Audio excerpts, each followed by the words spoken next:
Okay, guys, we are live. So for those listening at home, welcome to the Dungeon Musings YouTube channel. My name is Kevin Madison, and I will be your friendly... Actually, I guess I'll be your friendly marshal this evening, because tonight we're going to be carrying on with our ongoing game playing D&D 5th edition, but we were down quite a few players, and where we had left the story for that Warcraft game, we couldn't carry on, so after a bunch of back and forth, selecting and starting and then not starting a bunch of different games, what we decided to do tonight is to return to a favorite from the summer. It's been about 6 months since we have last played a lot of Savage Pathfinder, the Savage Worlds adaptation of the classic Pathfinder fantasy RPG.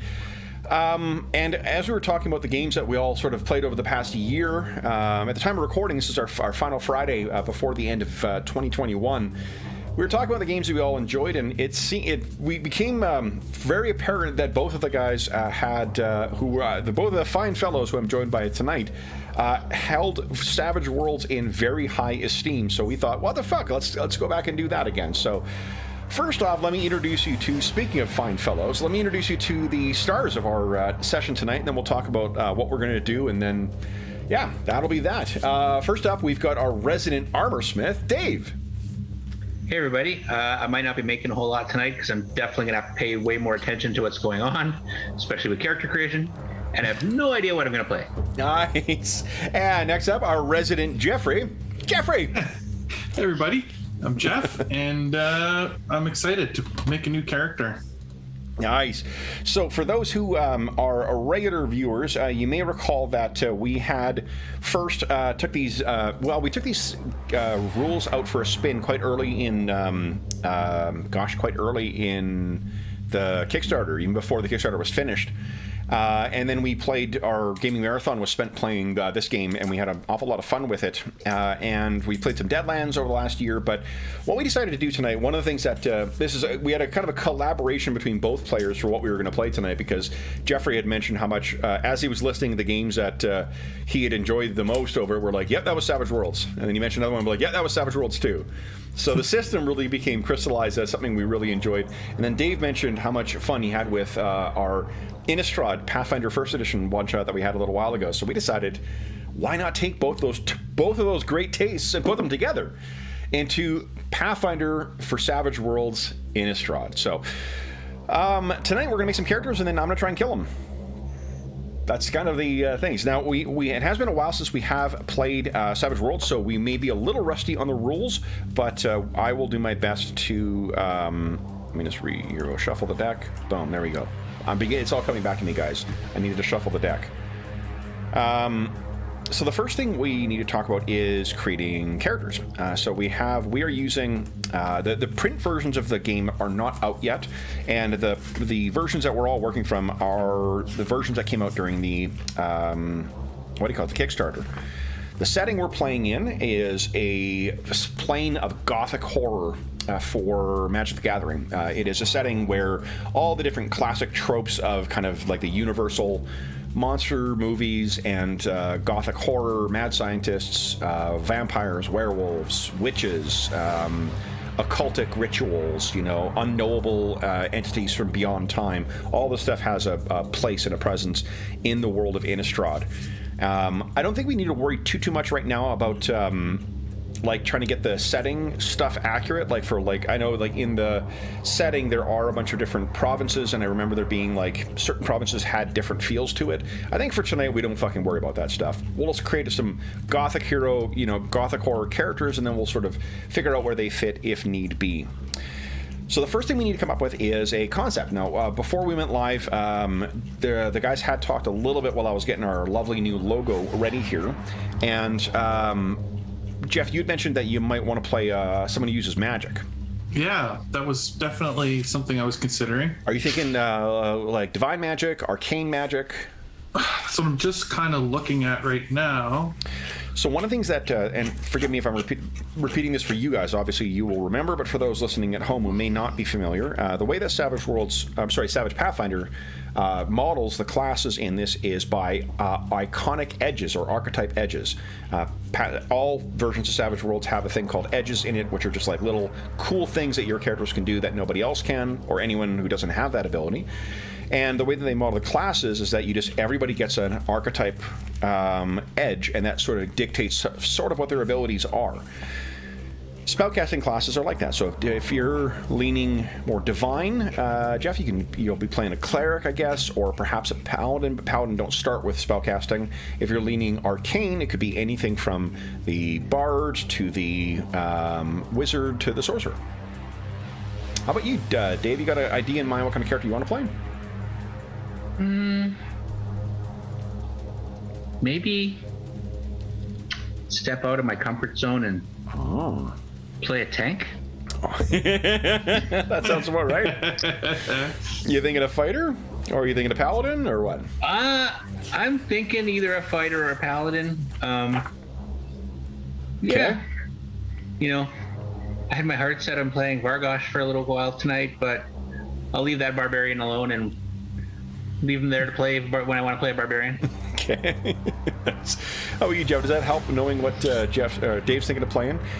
Yeah, I think if he nails it down between those two, I'll choose between divine or arcane. I think if he goes paladin, it would be interesting to actually play a cleric, and could pair us up very nicely storyline wise to be traveling together. So one of the things that Savage Worlds always does quite well in all of its settings is it gives a really kind of a default structure to the campaign, usually with an iconic organization. Like in this game, I think it's the Pathfinder Society that they rely on, but in other games we've had like the Tomorrow Legion in our Savage Rifts games, or there's I can't remember what the thing is called, Twilight Legion maybe, in not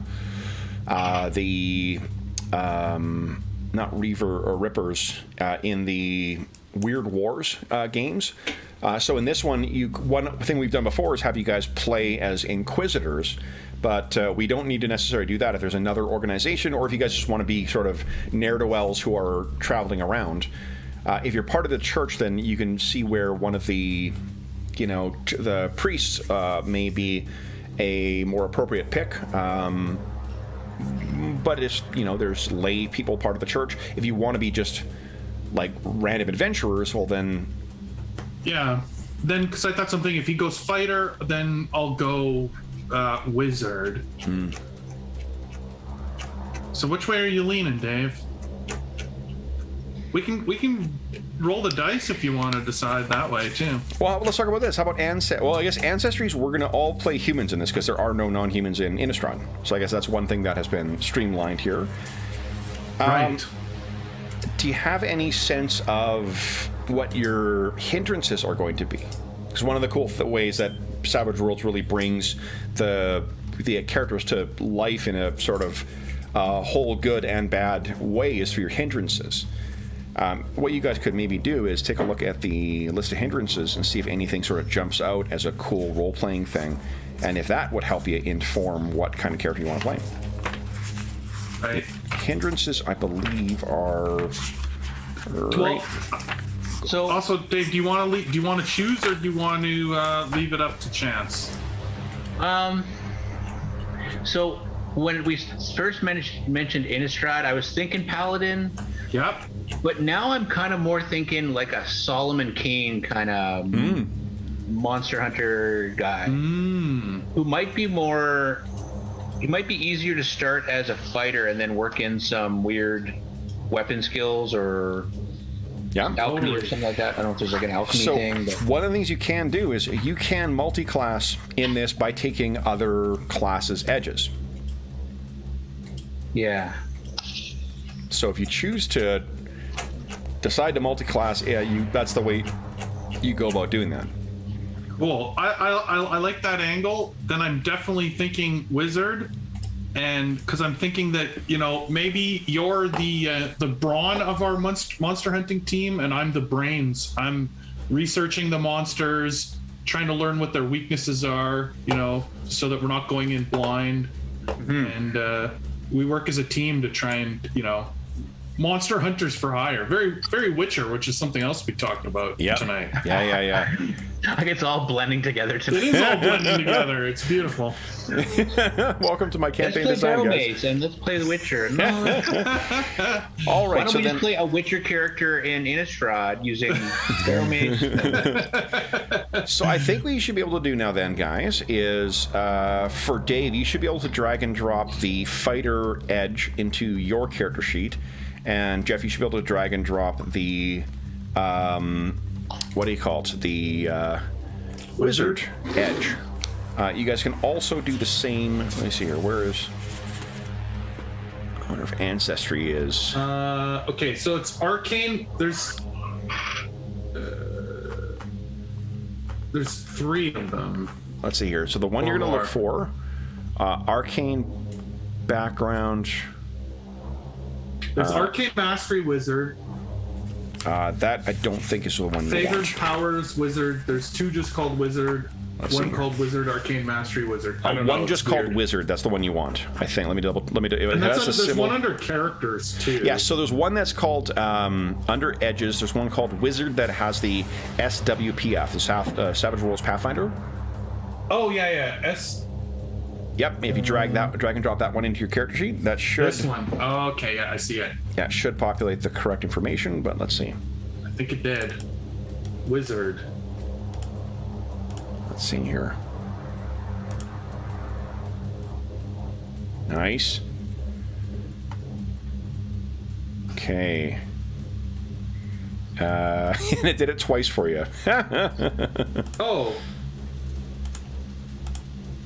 That is okay. Got rid of one for you. There we go. All right. So one thing that it did. So you have 10 power points. Then, so under your powers, you can put your power points.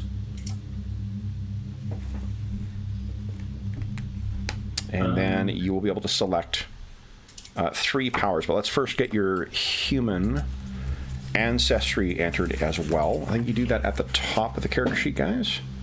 Under race.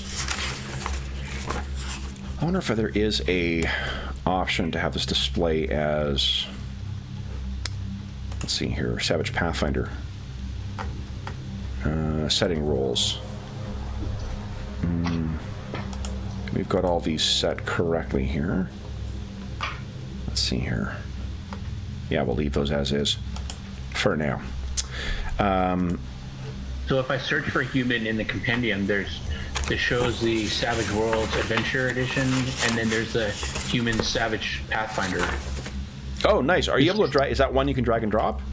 I'm just gonna try it right now. It's just there's an icon on the far right that tells you which edition it's coming from. Yep. Yep.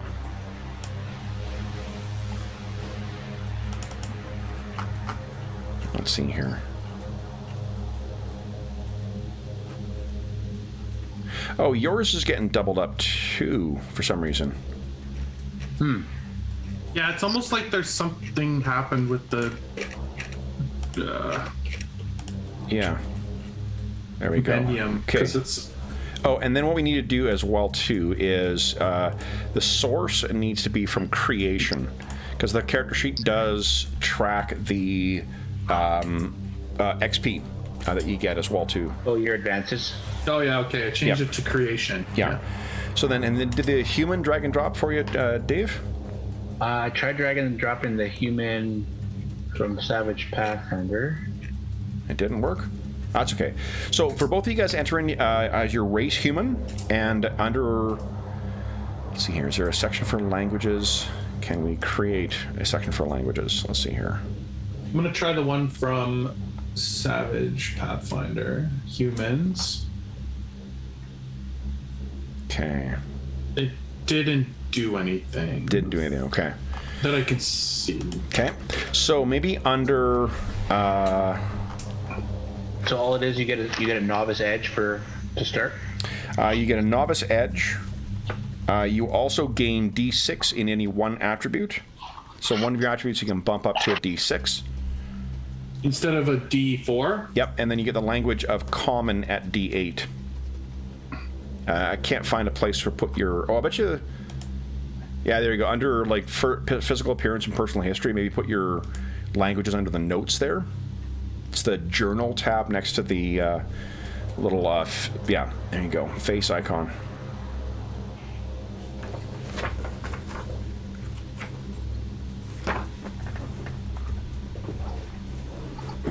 Okay.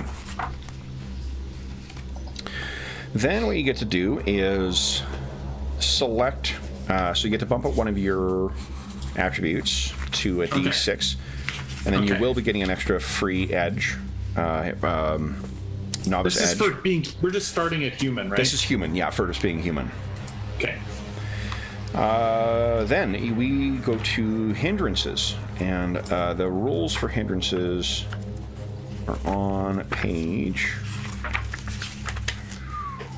Where are you here? It's combat edges. It's not what I want. I think they're before the after ancestries. Oh, here we go. Hindrances are listed at page 25 going forward, and then there is just a list of them starting on page 92. The 92 has the little blurbs about them. That might be an easier one to quickly flip through. Okay. Dave, there's Jeff. Okay, so on 25, right? Yeah, 25 is the sheet. Now, what you can do is you can select up to 4 points of hindrances. So 2 points, a major hindrance is worth 2 points. Minor hindrances are worth 1 point each. For 2 hindrance points, you get to raise an attribute by 1 die type or choose an extra edge. And for 1 hindrance point, you can gain another skill point, or you can gain 600 GP in addition to your starting funds. And you can spend those if you want to put, if you get 4 points of hindrances and then you decide to put, both, to get 2 new edges or to get an edge and raise an attribute, or you decide to put all 4 into money, you can do whatever you like. Evening, Wayne. Evening, Druck. Howdy, guys. Welcome to Innistrad. Okay, so first I'm going to pick my hindrances, and then I'm going to decide what the points did for me. Absolutely, yeah. So what do you guys think of hindrances? These are easily my favorite part of the Savage Worlds character creation.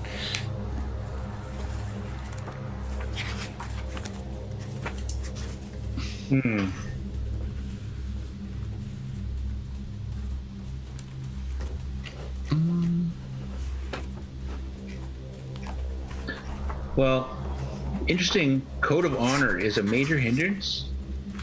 I guess that really makes things tough when you got hard decisions to make and got to do the right thing all the time.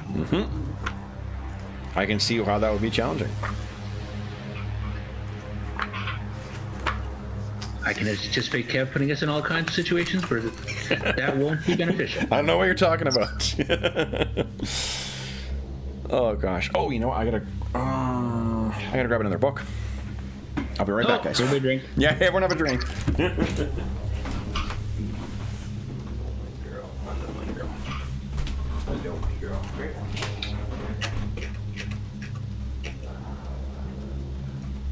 So, one I'm looking at is arrogant. There's big mouth. I like. There's curious.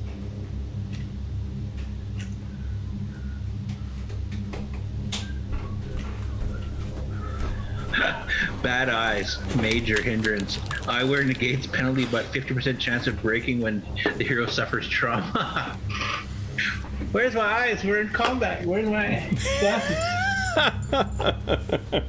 That sounds awesome.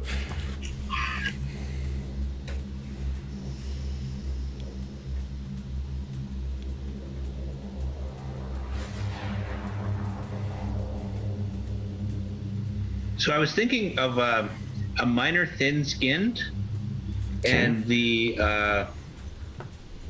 code of honor. So easily susceptible to personal attacks as a minor hindrance. Subtracts 2 when resisting taunt attacks. And then has a code of honor, so he always has to do the right thing. So easily riled, but has to fight it down and do the right thing no matter what. That's cool. That's an interesting combo. Code of honor and she had a lesser version of thin-skinned. That leaves you one more minor if you'd like. Jeffrey, what about you? What are you thinking?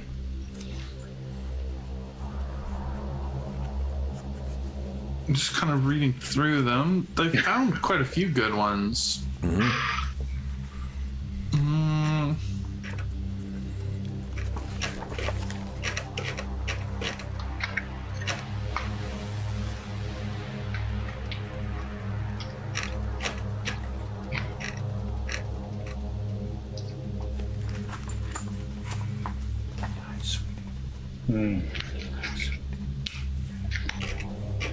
I need to find a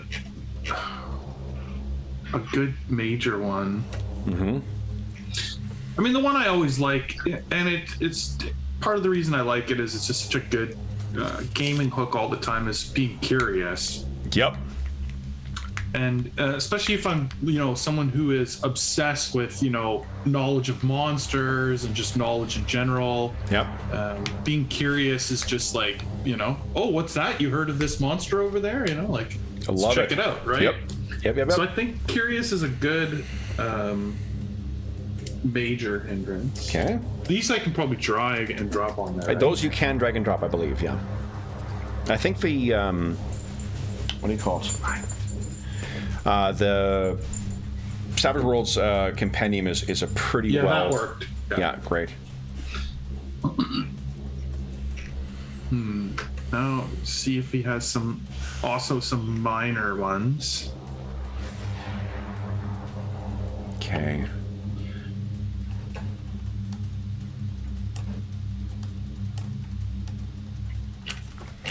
I am taking a look at...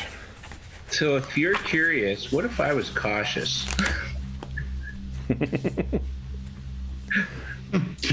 I'm always dragging you along. No, but I don't know if we should go there. That could be dangerous. Cautious monster hunter. Well, we could do this, but what if maybe we should take some additional precautions first. But then he's easily taunted. What are you, chicken? I'm not fucking chicken. Come on.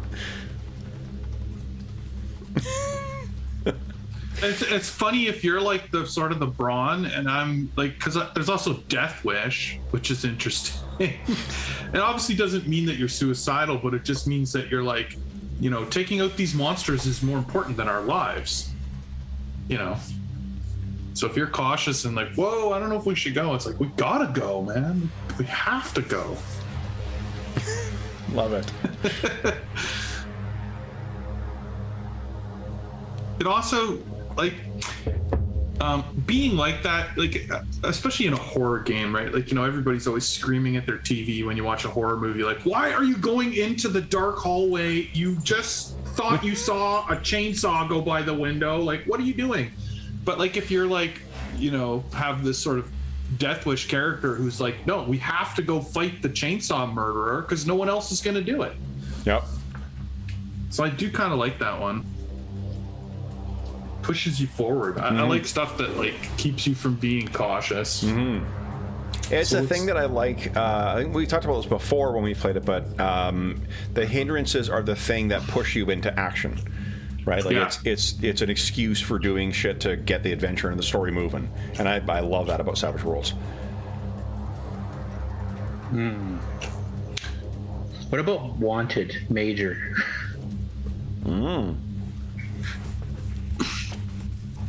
I'm trying to clear my family's name. Well, it's really my name, but... Oh, shit. So can I take that Wanted ghost down? So Wanted, it starts in 25. What does it do here? Let's see. It says wanted by authorities. I'm not sure how that would be. Major hindrance in civilized... If... So minor hindrance is... a hero accused of theft. Major, the level of the hindrance depends on how serious the crime is. So it'll be murder or something similar that you'd be wanted for. That'd be kind of cool too, if you're actually pursued by the Inquisition and the authorities. Oh, that is kind of interesting. I think I might go back to my original though. Yeah, code of honor, but also cautious and hesitant. Nice. Okay. And Jeffrey, what about your wizard? What are you thinking? Basically the opposite of Druin. Nice. I was kind of considering Outsider, just the minor, obviously the minor version. Okay. Just that, you know, I don't think that wizards are very common in Innistrad, and people who are It depends on where they are. So wizards in the like the source book that was put out for 5th edition, wizards are usually sort of, if they're not like mad scientists or something like that, they're sort of, they fit into one of the orders normally. right. So like that's what I'm thinking. Like maybe a loose wizard is considered, whether I am or not, I'm sort of looked at as like a mad scientist. Like, careful, he'll blow up your tavern, like that sort of stuff, right? Yeah. A little bit like Mo's character from our Odd. Ravnica game. But like, obviously, I'm not actually a mad scientist, but just sort of. Yeah. So the Savage Worlds Pathfinder version doesn't have anything written in the description. Oh, of the hindrances? Yeah. No, I don't. Okay. I'm just gonna check the what happens if I drag and drop the other version. Let's see here. Now That I've one got does. 3 cautiouses. But do they give you the word, the Yeah, they actually have the description in it. So like if I click on it, Yeah. then you can see it. Yeah, so I should probably replace them with the. yeah. Okay, hold on. Edit, Awesome. delete the Savage one. Yeah, and then you just put in your Actually, I'm just particulars. going to delete them to make sure I get the right ones. Outsider. So Yeah, get out of my sheet. No, hold on. I deleted them all just because I want to make sure to use that I have the right ones on there. So Outsider. Oh, I should put in brackets like minor. Oh no, it does put minor there. Yeah. Okay. And then let's see Okay, here. so if I go into yes.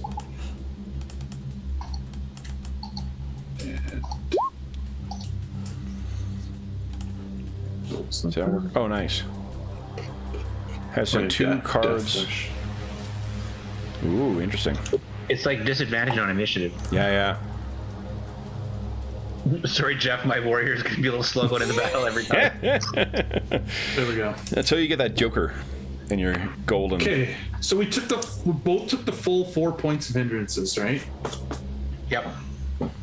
Yeah.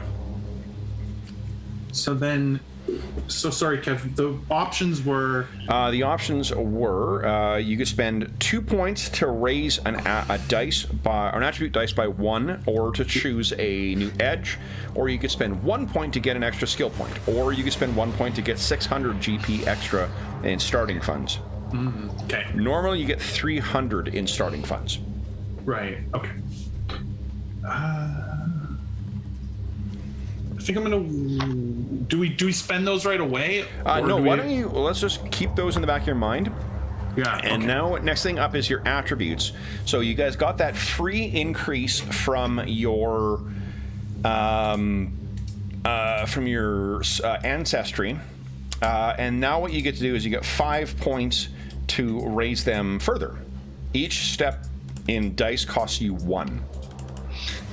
Okay, and when you're on the character sheet, for wizard, Yep. the things that it lists there are like prereqs, Yes. Yeah. right? So, Like, because it says right at the start, it said novice, smarts, D6 plus, occult, D6 plus. yep. So So that means I have to have all of those at a D6 at least. yes, occult will be your. Hold on, I think you actually might. 1 second here. You might actually get that automatically. 1 second here. Oh, like maybe I Not have to the add attribute, but the occult skill to- class. Oh, edges, that's a let's see. skill. Oh, that's a skill. Yeah, occult is a skill. Okay, and they match. They default match their dice. No, you need to spend those points up to it. Sorry, I'm wrong. Okay, but that's when I get to my skill points. First, I'm doing my attributes. Yes, and then the way the attributes and the skill points interact is that your skills cost you 1 skill point per dice up until they're equal with your attribute, and then every point over your attribute costs you 2. Right. So okay. you got a D8 in smarts, and you want to have a D10 in spellcasting. It'll cost you 2 to go from D8 to D10 with spellcasting. Right. Okay. Okay. So go ahead and spend your points, guys. Agility is what's used to hit with most things. Vigor is what's used to determine your toughness and to to resist. I think to resist death. Spirit is used to unshake. Remember how much fun it is to be shaken? Mm-hmm. And smarts is what is used to determine. I think it's languages is how many points you get, and then spellcasting obviously is keyed to smarts as well. So go ahead and spend damn points, guys. Your strength will be generally the starting dice for your attributes, or for your damage with melee weapons as well, too. Okay. Now, the one thing I don't know, when it comes to spell casting, am I going to have something like a cantrip where I can always cast, or am I going to be limited on my spells, so I should also be able to, smack things with a staff and stuff? So the way that they actually do cantrips in this is pretty freaking cool. Okay. I just want to make sure that if I don't go into strength, I'm not going to be in every fight well, shit, now I'm hitting things with a crappy D4 with my staff all the time. Oh, do you mean you're asking whether you're going to have regular, cantrip attacks? Yeah, something that I can do in combat that's magic based. I don't think you actually do. Okay, let me double check this. So then I should be careful there. That's what I mean. I might end up having to use my, I don't know, let me see some here. kind of physical skills. I'm trying to remember if anyone played a wizard when I think George might have. But would agility be for ranged attacks if I was doing something, if I had a sling or a bow or a blowgun, if I want to honor agility Steve? would. Let me just double check the magic thing for you. Does that blowgun have poison? That's what I want to know. I'm a total blowgun spellcaster. Religo 2. Who also sings part-time in tavern? Yeah. So the way cantrips work in this is you make a... the example is that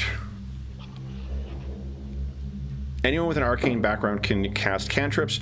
A character may cast a cantrip by making an arcane skill roll. This is an action, and the effect must be based on one of the character's existing powers. A sorcerer using bolt with a fire trapping to light a campfire, for instance, or a druid could use entangle to make vines dance to entertain a group of kids. So you can't use it as an actual attack. But you also have, as a wizard, oh yeah, you got that bonded item as well too, which you'll have to pick. Yeah. Oh, well, you got a bonded item or a familiar. Yeah, which I think I am going to go with the bonded item. Okay, so that gives you +1 to spellcasting totals when you wear it. But it seems, from what I recall, you got to really... for 2 things. For one, you got to really work to run out of power points during a fight, and you can also spend bennies to recharge power points. Oh, okay. Right, and on so the my fly? 10 power points is it's like casting 10 spells, more or less. Yeah, depending on the cost of spells, and then you can also spend bennies on the fly, and you'll gain bennies as you go to regain. I think it's one regenerates 5 power points, I believe. This may have changed between now and the final version of the game, so... well, why don't we just make him as if he's not going to need to be melee fighting range fighting? Yeah, I don't remember any of the people from the Iron Gods game having to do, having to grab anything extra. I remember them using magic almost all the time. Yeah, exactly. I'm going to build him as if he's going to just be doing magic for his actions in combat, and then if that doesn't work, if we play this, and I mean, who knows, we might only play this tonight, but if we start playing it and realize that's not true, then we can always go back. Yep. Okay. So I can move 1 more die, and then I'm done with the initial ones. Okay. And then, they'll want me to spend your skill points afterwards, and then Oh, and you've got some. Let me. You know what I'll do? While you guys are doing that, I'll set up your default skills, the ones that you already get a D4 in. Let's turn those on. No, wrong one.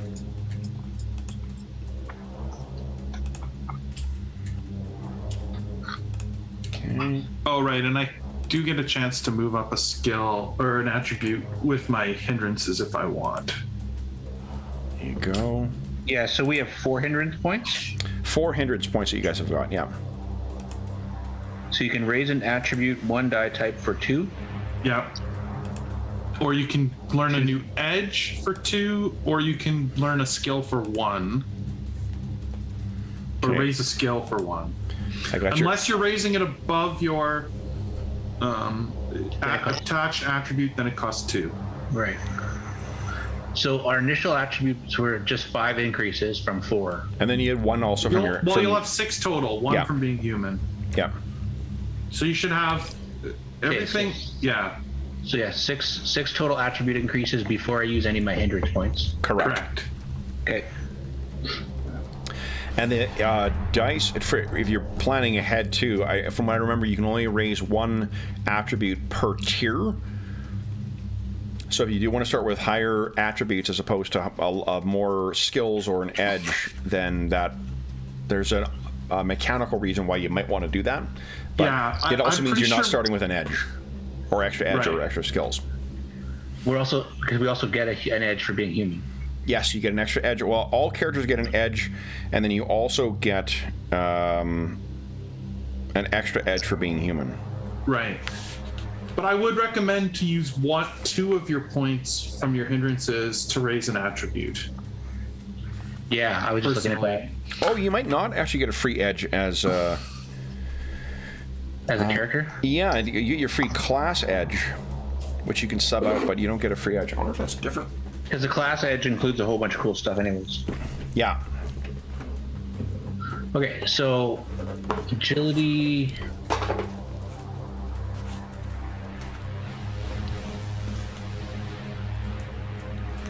What are you thinking?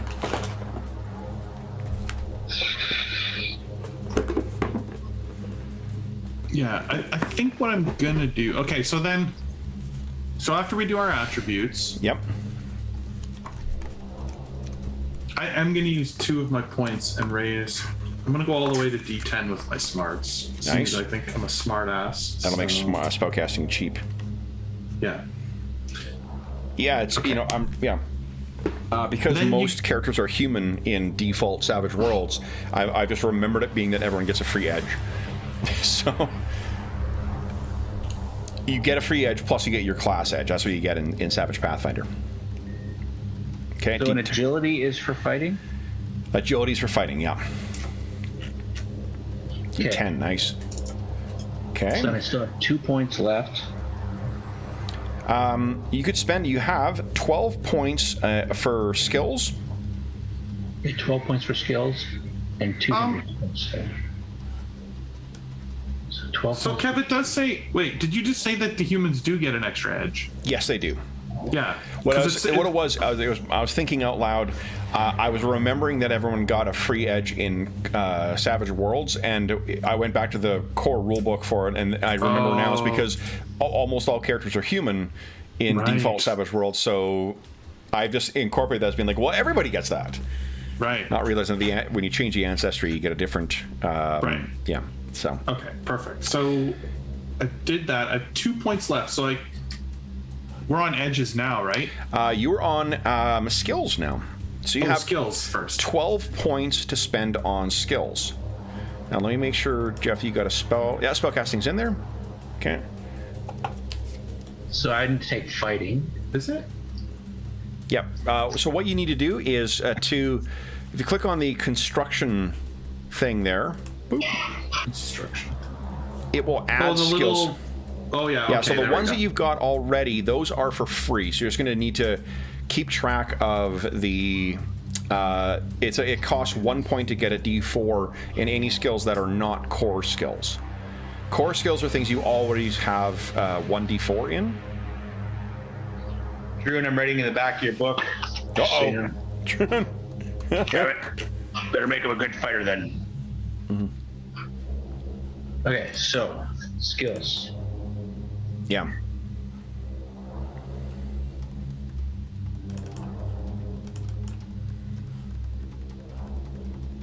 Okay, so the ones you added were free. The ones that you got in there right now are, yes, were free. Looks Okay, like and you Dave don't get added- any free ones for being a wizard. Like, not specific ones. No, So you just have your 12 points to spend. correct. Okay, I got it. Yeah. So you will have a total. Okay, wait. 1, 2, 3, 4, 5. So it's like we already had 5 points. Okay. Yes, yeah, So it's like 17 total. 17 total dice bumps, correct. basically. Okay. And then, in So- fact, you know what? We're going to use an optional rule from Core Savage Worlds, which I like, is the skilled one. It gives you extra skill points to start. Because I find you just don't, more skill points. There's so many, because there's a lot of skills. Yeah, and like characters from more developed settings are also like you're exposed to more, and it's easier to get education. So why don't you guys take 15 points instead of just 12? Okay. So that would bump to Yep. 17 total dice, basically, worth of. I just like to think of it that, because when you go back to the other list, it's like every D4 is 1, every D6 is 2. Oh, okay, yeah. So what one? Because there was 5 skills that were basic skills. 1, 2, 3, 4, 5. Yeah. Oh, sorry, that would be 20 points. That would be Yeah, 20 points, but you've already spent. 20 dice. Yeah, Yeah. 5 you can't control. Yeah. Essentially. Exactly. Are we going? Oh, weird science. That sounds good. Weird Science. Oh, yeah, in this setting. Weird Science is one of those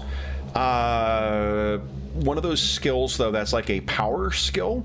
So, like, it'll have some limited uses in it, but you generally use that, like, if you make a Weird Science character, you would make you'd making your power checks through Weird Science as opposed to spellcasting.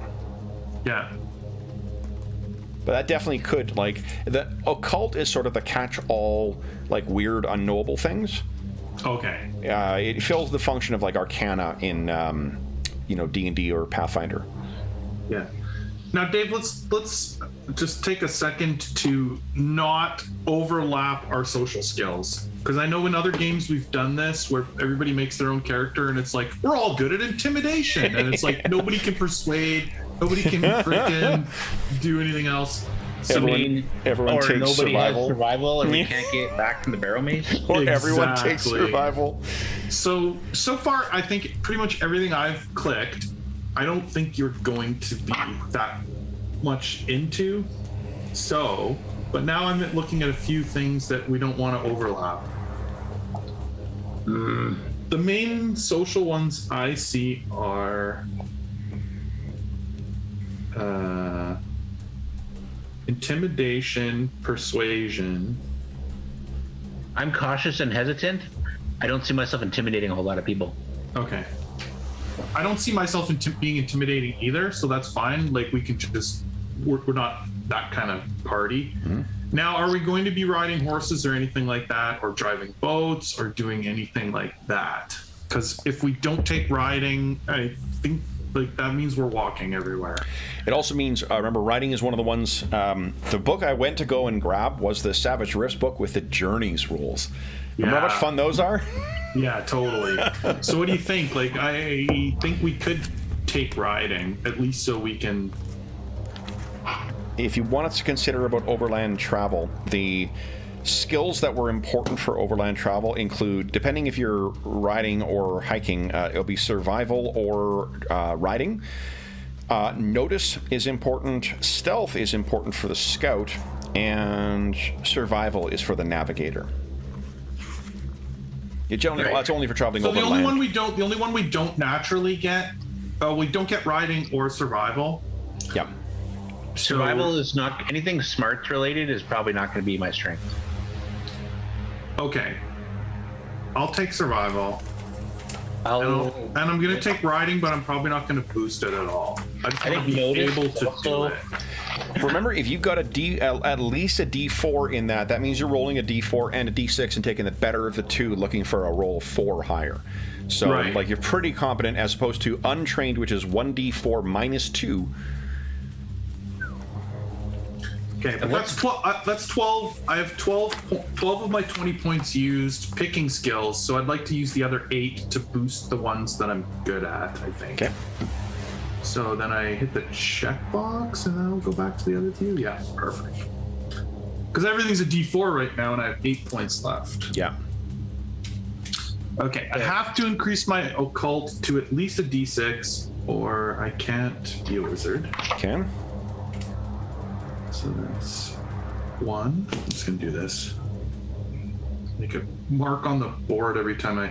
And what was repairing weird items and stuff? Was it you have to repair or something else? For repairing what? Well, if we found some weird object, we wanted to try and use it or fix it. There was like a check we had to make. Yeah, that was actually really only for Iron Gods. I stole those rules from something else. That you're less likely to have that happen in this game. No laser guns in this game, unfortunately. Or at least yet. What am I saying? We can add whatever the fuck we want in this. Get ready for a mecha. It's gonna be horror mecha. Look out! How did that vampire get a fucking Robotech Veritech fighter? How do we know what the connected thing is? It says in the thing next to it. Oh, Smarts. there, I see it. Okay, yeah, I see it. Sorry. Yeah. Okay. Persuasion. Okay. What's hack? Oh, hacking is probably a. Hacking you can completely ignore it, but it'll very little hacking in this. I'm like hacking down trees. I'm like, oh no, computer hacking probably. Yeah, I can't remember if the skill is there any difference between the skill list. Let's see here. I'm gonna take a quick peek. I think athletics might be the only difference, if I recall. Athletics, yeah. Repair. Battle. So we're gonna say no to riding, Jeff, or He took 1 dice in riding. okay. I can. If you don't want to ride, though, I'll take that point back and use it elsewhere. No, I'm good. Because if we both can't ride, if one of us can ride and one can't, it doesn't make sense, right? Chases are pretty fucking awesome in Savage Worlds, and having a horse take the fall instead of you has saved at least 1 player character in Deadlands. Okay, so Their I've horse added got eaten by a, Tremors-esque Mojave Rattler. That was awesome. That was a really great scene. Okay, so then athletics, common knowledge, fighting, healing, notice, occult, persuasion, riding, shooting, stealth.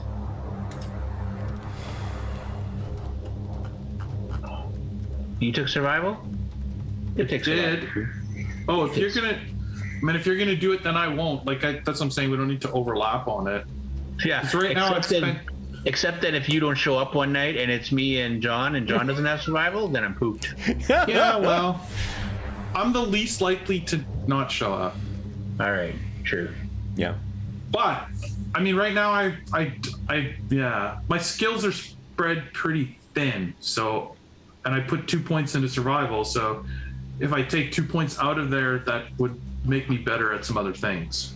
There is a idea of, with only 2 of you guys would be splitting the rules for journeying, but you remember you can, it's not called aid another, but it's something like that. It's effectively like that in this game. It's called, not support either. What's it called? It is called support. Huh.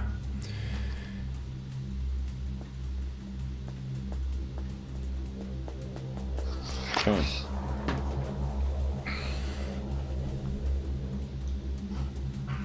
All right. Okay, so that is one. So are you taking survival or not? What was the answer to that? No. Okay, then I'll keep my 2 points in survival. The only thing I'm really good at is spell casting, and other than that, I'm pretty flat.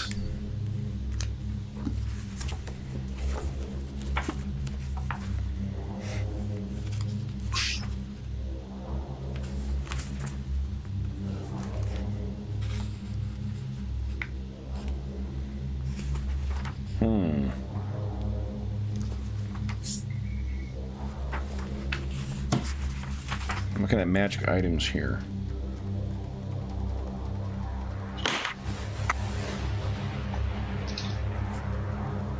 Magic items are awesome in this. I wonder if they're in the compendium. Let's see. Get out of here. All right, let's see here. This would be under settings, maybe? So then increasing the dice size is 1 point as well? 1 point up until the point... Under or equal to your base attribute? Correct, and then each point beyond that costs 2 skill points. Yeah, we won't be doing that. That's silly. This is... seems a little weird. When I look at their example character, and I add up his skill points, he has like 25 skill points. Which sample character? It's just in like under wizard. They have like Ezrin, which is like a sample novice character. Let's see here. Sample novice But character. novice is four levels up, isn't it? No, it's a starting character. Yeah, novice is the Let's see beginning. here. So 1, 2, 3, 4, 5, 6, 7, 8, 9, 10, 11, 12, 13, 14, 15, 16, 17, 18, 19, 20, 21. But you could get up to 4 skill points from... Yeah, like that's what I'm wondering if they use their skill points to... Yeah. Also, the pre-gen characters are not always... Correct. Quite correct, yeah. And I'm trying to think which ones were... I actually might have counted one of those by accident, because Persuasion is a starting ability. So see here, Academics is you don't get. That's 1, 2, 3, 4, 5, 6, 7, 8, 9, 10, 11, 12, 13, 14, 15, 16, plus 5 in spellcasting, so it's 21. He has 2 edges to start with, so that's his human edge, so he spent his 4 points probably... On skills. Yep, on skills. That would make sense. 2, 3, 4... Yeah, because 12 and 5 is 17 and 4 is 21. Okay. Yep. Okay. That could make sense. Yeah. All right. Let's see here. Before 2d6 is a d8 and a d10. Okay. And remember, Dave, he gets 15 points you get to spend. How are we doing? No, he definitely spent 1 on his attributes too, or 2 points. So you get the 1 from being human. Because he spent... His attributes are the same as mine, which is... Or, well, the same... Actually, they are the same as the ones I took. And I spent 2 points from mine. Yeah, so you have to have 1 extra point. I don't know. I don't know what... I'm not saying... I was just curious why it was higher. Okay. My skills are done. I still have 2 hindrance points. Oh, you know what? Your first... I think what I was thinking of before is I'm fairly certain your first... When you take an arcane background, you automatically get a D8 in your spellcast, in your relevant ability. Or not D8, a D4. Let me double check here, though. I thought I read that. Oh, that somewhere. might be why.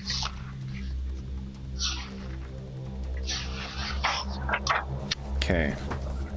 Let's see here.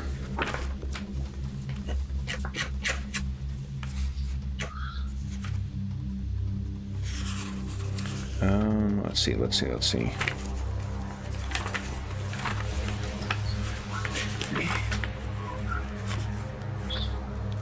Yep, that's Sorcerer. Wizard.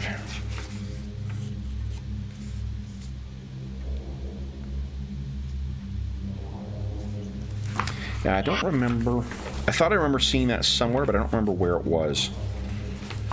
Let me double check here. Oh, wait a minute, Kev. Yep.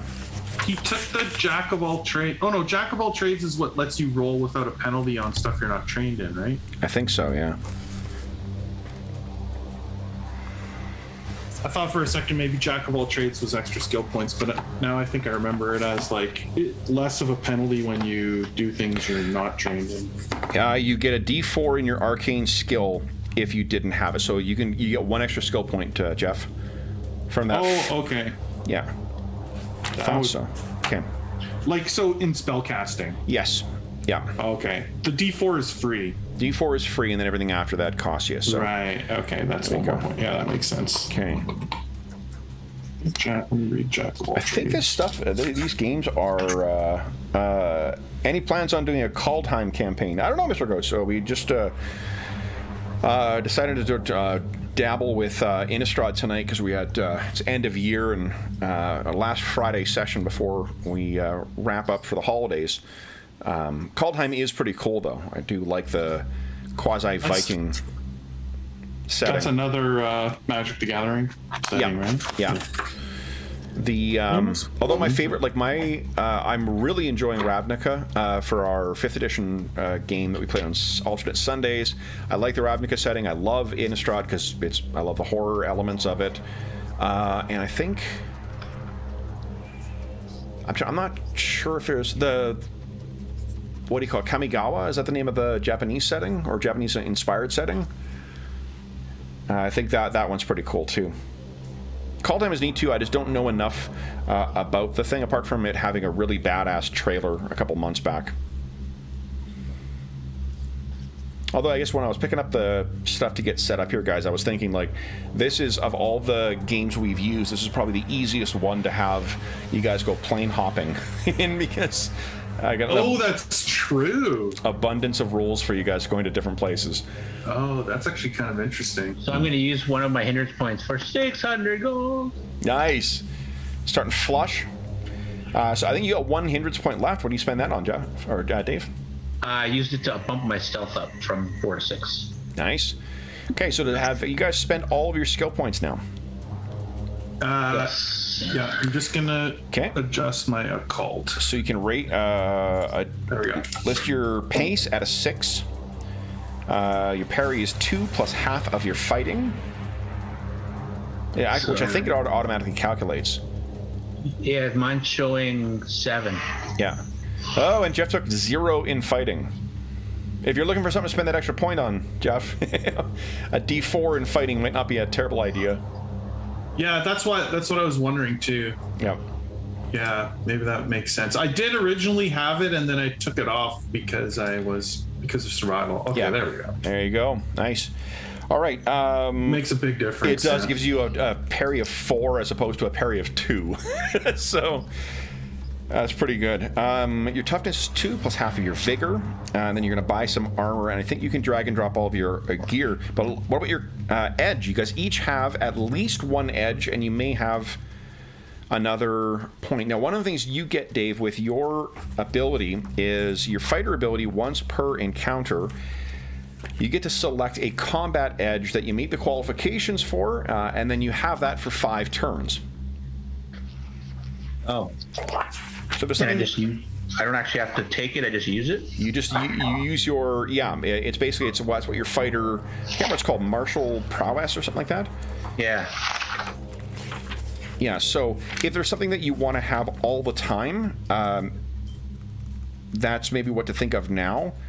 Whereas if it's something that you want to, that's a situational thing. That's just something to maybe lodge in the back of your mind for like, this is what I'll use my martial flexibility for.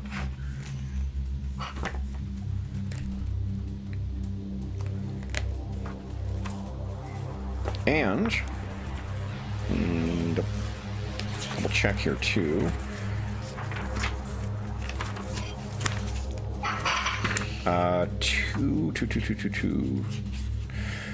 Two weapons. If a character armed with 2 melee weapons adds +1 to his fighting rolls. If his foe has a single weapon or is unarmed and has no shield, it adds no bonus against creatures with natural weapons. If you want to specialize further, you need to take the 2-weapon fighting edge, which is on page 75. 2-weapon fighting, you need a D8 agility. You ignore the multi-action penalty for your offhand attack. But you, for your second attack, you still get the offhand penalty if you're not ambidextrous. Just because, Dave, I know you have a penchant for double-fisted weapons. If you intend on carrying on that proud tradition that Droon has been establishing, then you can. That's how those rules will work. Droon and Mare. I think she also had a weapon in each hand. Sometimes did. Sometimes it was a gun. Yep. Often. There was a time when Falcrel double-fisted as well, too. All right, Falcrel. God, what's your legacy character's name? Lex, right. Oh yeah, Lex is two weapon fighting, Mare's 2-weapon fighting, and Droon's 2-weapon fighting. Bargosh, what are you doing swinging one giant weapon? Come on. Seriously. It's the heavy feet tax that you get in 3.5. That's what's holding him off. Plus, Cleave I was actually talking to Brent yesterday about how much fun we've been having with 3.5. And I was saying about how badass Cleave feels once you get that feat and you get that to go off once. It's freaking badass. Especially when Roll20's rolling big crits for you, and you can crit somebody and cleave someone else. That's right. Remember, that's when we established that D&D 3.5 is truly your game on Roll20 because it kept rolling critical hits. All right. Roll20 likes me in that game. Mm-hmm. So what do you want, Jeffrey? What is your character's extra edge going to be? I don't know. I'm just got to the power edges. Power edges are key to unlocking the true potential of those with arcane backgrounds. What does the second requirement? What is arcane interference? Arcane interference is a feature you get from your class. It is when armor fucks up your ability to cast spells. So you have arcane interference. If you have any armor on, you subtract 4 from your spellcasting rolls and from your agility and agility-based skill rolls if using light, medium, or heavy armor or shields. Oh, so if I took arcane armor, your armor interference counts as 1 level higher. So that it would just let me wear because it's saying if I wear any armor, including light, I'm encumbered. This would make it so I could wear light armor. You could wear light armor, correct? I see. Okay. It just lets you do your magic in light armor. It's the edge that allows you to build Gish characters, right? Like fighter mages. Yeah. Okay, so I don't need that. No, the little extra armor that you're going to get from from being able to wear light armor, it may be better spent elsewhere.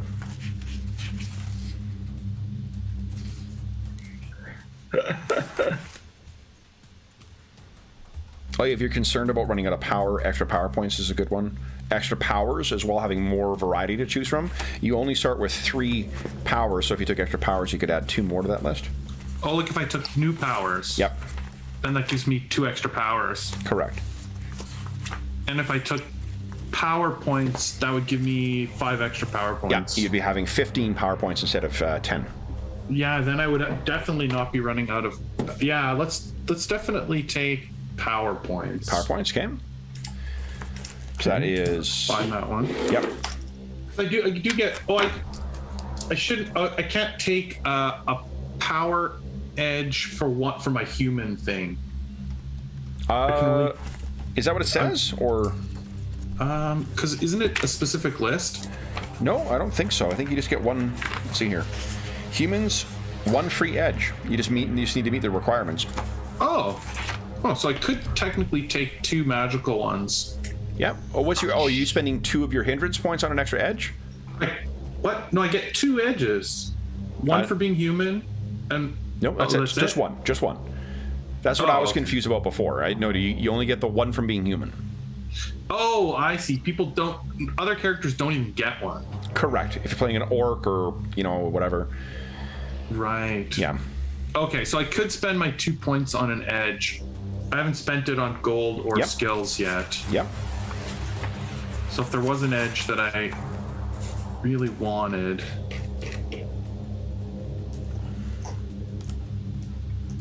What is a knockout blow, Kev? A knockout blow?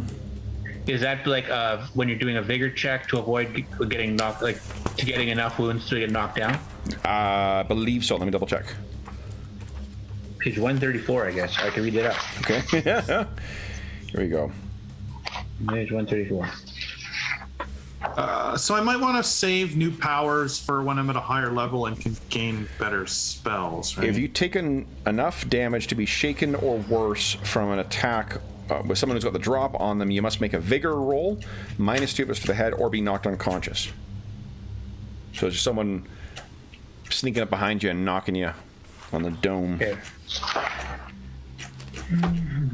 What was your question, Jeff? Sorry? I was just saying the power one might be better if I take it when I'm higher level, because I'd have access to better spells. Yeah. I think a wizard works just like it does in others, where you can come across... where is it here? Because you have a spell book. When a player takes the new power edge, you choose any 2 powers as usual, but if you also have any spells, including scrolls, that you found through exploration or purchase, and it's of a rank or less, you may be able to add one of those as well as a bonus 3rd power. So it's one of the things it's actually useful to take in play. Because if you... So let's say you find a scroll of, I don't know, lightning bolt, right? So we'll build it as a bolt spell. When you pick a new power, you could pick 2 other new powers and then also add that as one of your things. For free. Right. Oh, that's cool. Mm-hmm. Also, okay. I just want to look at the social edges. I just want to finish looking through the edges and make sure I'm not missing something that would be... Yep. Extremely good. More interesting. I wonder if they've got a Pathfinder, Savage Pathfinder. What do you call it?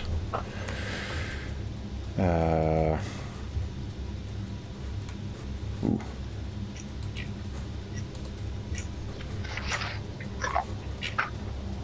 Deck as well.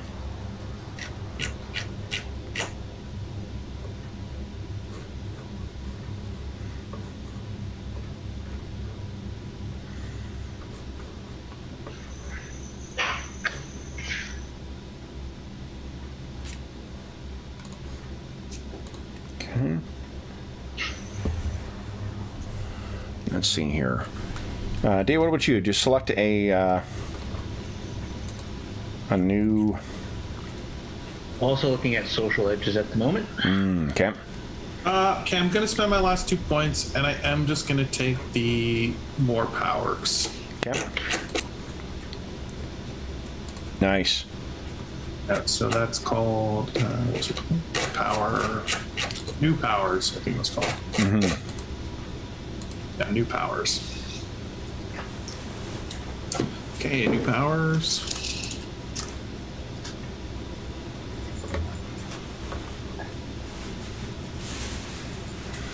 So there. Okay, so the things that I have left to do.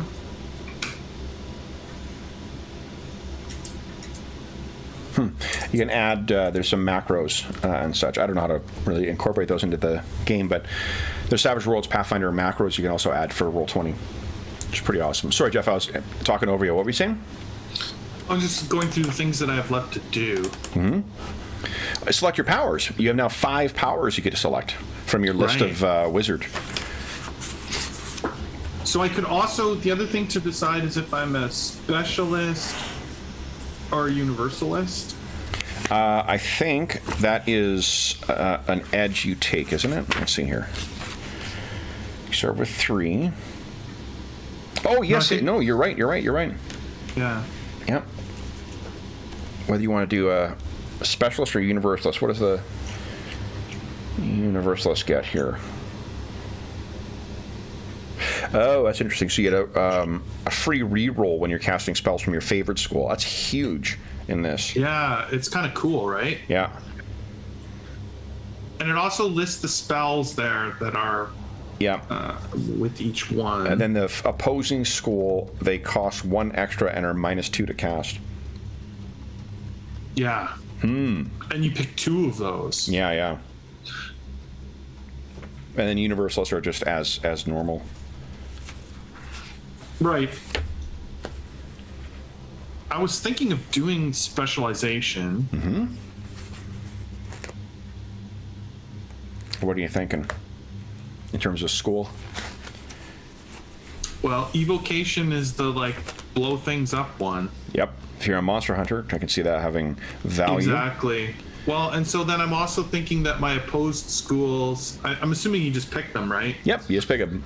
I like the idea of like necromancy. Like I ain't touching that. Like that's sort of what leads to a lot of the monsters we're hunting. And I also like the idea of illusion magic, because it's like an illusion's no good. They're just gonna run through it or trample over it. Like it doesn't save our lives, right? So it's like, yep, I buy that. So then, place maybe to record that. I'm gonna search and see if specialization. Yeah, if it shows up as an edge or just a class ability. No result. So maybe add it in like next to the wizard edge. Maybe put like evoker. Oh yeah, that's a good idea. I'll put. And then you can put in the text of the edge. You can put down what your whatever your opposed schools are. Yeah. And Dave, did you decide on an edge for your game? Well, one thing I'll put out, you have 900 gold pieces to spend, because you get 300 to start in addition to the 600 you got from your hindrance point. Oh, is that a lot? I don't remember in this. I maybe I don't want the extra 600. I don't know.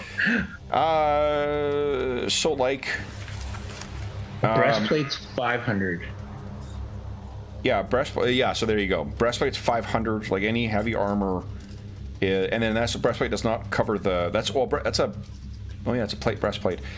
That only covers your chest. So if you wanted a full plate of a full set of plate armor, that's $12.50, not including a helmet. But I could get a set of chain or scale for $250. Yep. And then a weapon. Right now, I just got some really weird deja vu of like making characters like a long time ago as a kid and trying to figure out how much money I could spend on things. Yeah.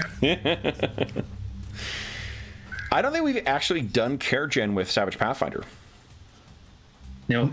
I don't remember doing this. Yeah, I don't remember doing this. You did a whole bunch of yeah, I think it was all pre-gens for everybody. Yeah.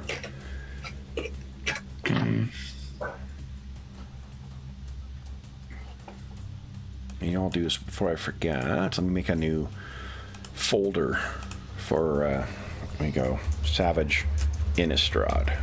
Wait, before I leave the wizard section and look at the spells, what are I should pick my there's one other thing to pick. Wizard. Sorry, this PDF is huge. Okay. Yep. A lot of scrolling. Okay, my bonded object. Yes. An amulet, a ring, a staff, a wand, or a weapon. Mm-hmm.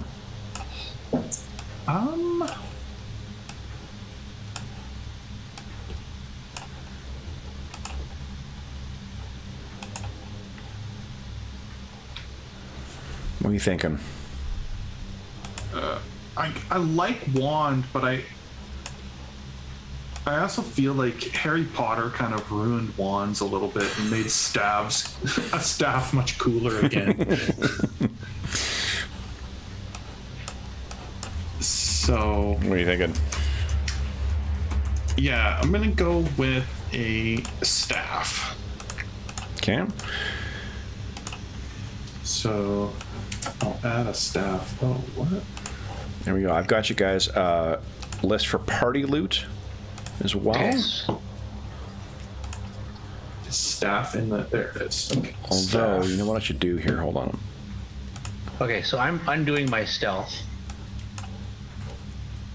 increase, and I'm going to take away that 600 gold because I didn't know I got 300 to start. Okay, yep. And I'm actually going to probably pick a second edge. Nice. Yeah. So my first edge that I'm going to pick is extraction. What's that do? When a character withdraws from melee, adjacent attackers get a free fighting attack action against him. See withdrawing from melee combat. This is very dangerous proposition for most, but not with your wily champion.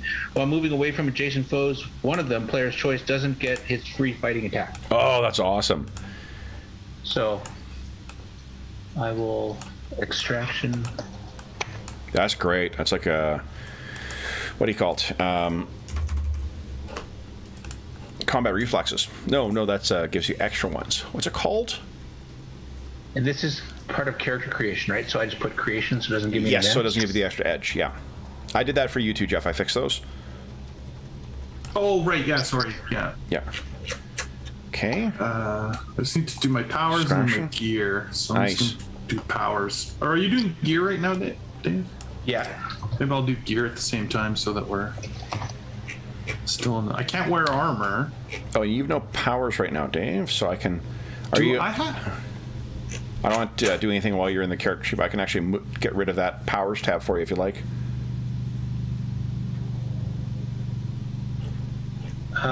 Sure. Should I do that? So my...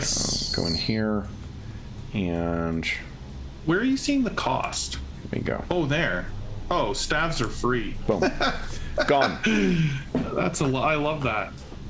Which is for free? Staff. Oh, staff, yeah. There's no cost. Find for a big that stick. shit. Yeah, find a stick, carve it a little bit, wrap some string around it, whatever you want to do, but it's free. Okay, so heavy mace. I'm gonna get a medium shield. Okay. I don't know that there's really much else for me to buy. Adventurous kit, I think. I think there's an adventurous kit in this. Gives your bedroll and stuff like that. Because I can't buy armor. Yeah, I guess I'm buying from like the common gear. And I think we use. Hold on. Let me check something on here, Jeff. Sorry. Let's see here. Yeah, go ahead. I'm not on that character Okay, sheets. great. I'm just going to check see if we're using. Do I have it ticked to show load and encumbrance? There we go. Need that. Well, horses are $75. So if we want to start with one, There you go. Might be a little tight. Okay. I mean, I could probably afford 2 horses. I'm already gonna be forever in your debt. Okay. Sorry, David. I'm just going to quickly put the encumbrance on for you. I like the idea. I There like you the go. idea that they're my horses. Okay. Yeah, exactly. hey, be careful with that. It's Yeah. mine. Yeah. And the riding saddle is 10, so it's 85 per horse. Okay, so armor. Okay, saddle bags, might as well have those. Okay, so 10, 14, cost me 89. So yeah, 89 times 2 is 178. 2 horses kitted out. Then we need. Is there like a wizard's kit? Okay, I have a spell book I have to buy. That cost me 15. I'm gonna drag that on there. You're done with what you were doing to my sheet, right, Kev? I am, yeah. Go ahead, guys. I'm out of both sheets. I'm just grabbing some stuff too. Spell book. Drop that on there.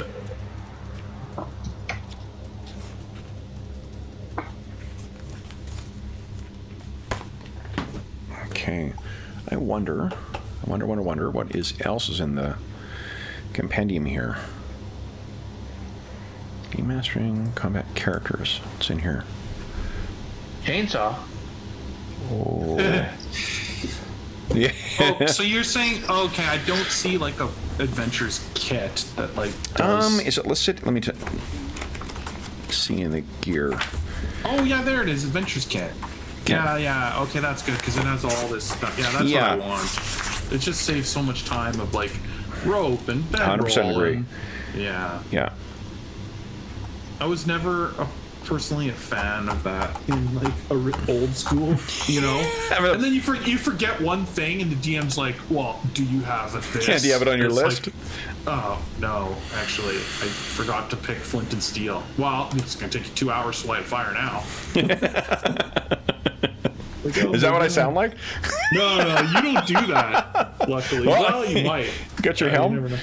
Yeah. Yep. I just bought a chain hood or helm, so we're good.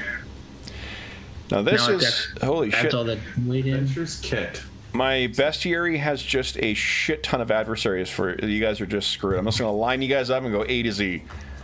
Okay. Enjoy fighting an Aboleth to start with. Well, I thought we were doing that in Night Below. Well, that's the side game there. The real, master enemy is gonna be that Fang Dragon that you guys eventually run into. Yeah, Fang Dragons. All right, so to 50. So what were you saying about gear? Are we doing like you want us to drag and drop all this individual item? No, there's an adventures kit that you can drop on your character. It costs 50 gold, 50 GP though. But it has a backpack, a bedroll, a candle, chalk, extra clothing, flint and steel, grappling hook, bullseye lantern, small mirror, hemp, rope, oil, shovel, soap ×3, torches, water skin, whetstone, and 1 week's meal. Well, then I can't have a helmet. Why is that? You can't afford it? Well, you could just pick and choose some of those things if you want, I guess. I think, Jeff, I'm going to get rid of, you've got 2 stabs on your sheet. Yeah, I don't know what happened there. For some reason, it's duplicating. Now, let me just bin this one for you. There you go. All right, so... just because it'll auto-calc into your total weight. Yeah. And you're 3 off from your max already. Well, I can put stuff on the horse. Yep. I don't know. I'll have to figure that out. Like, because, I wouldn't necessarily walk everywhere with, like, my adventures kit on my back. Yep. Because I paid the extra for the saddlebags for the horse. Yep. Oh, what you can do is you can just untick it, and then it won't apply the weight towards your... Oh, the carried thing. Yep. Yeah. Oh, yeah. I'm going to do that. Sorry, Dave, what were you asking? No, I was just checking for my weight. I'm at 55 pounds already of a 60-pound limit. Okay. What happens when you're encumbered?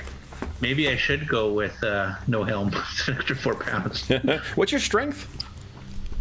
8. D8? Okay.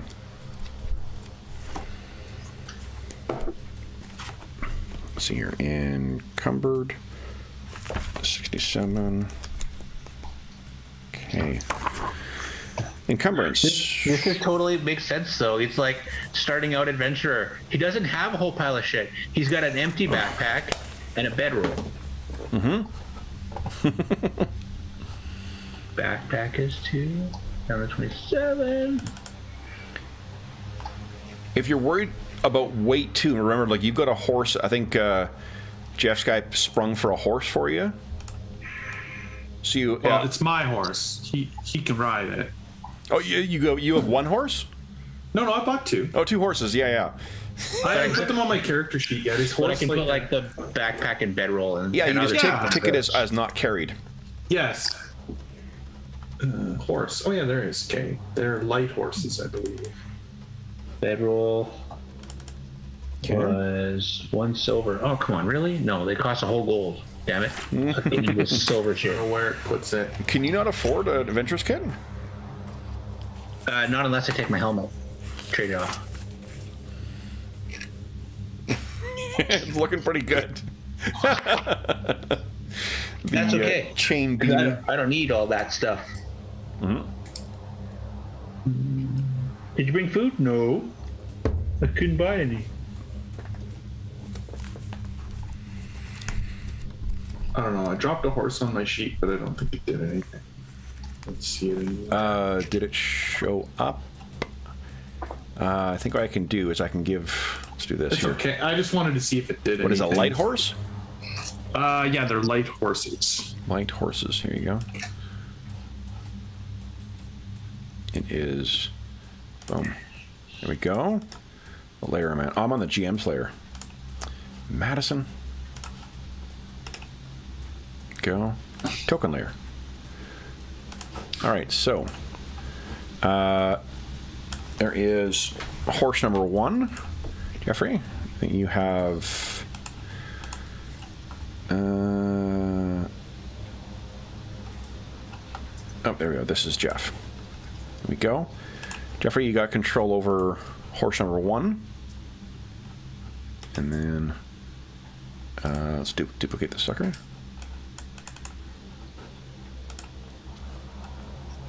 Here we go.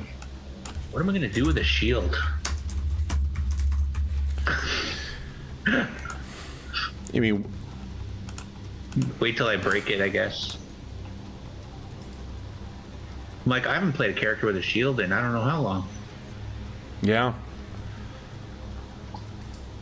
Yeah, it's true. That's true. Go Izzy.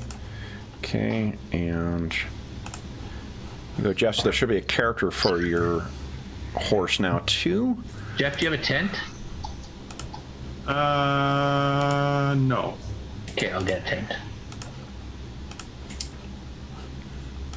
I got a tent in the backpack. Sleep is important. If you don't sleep well, you don't fight well.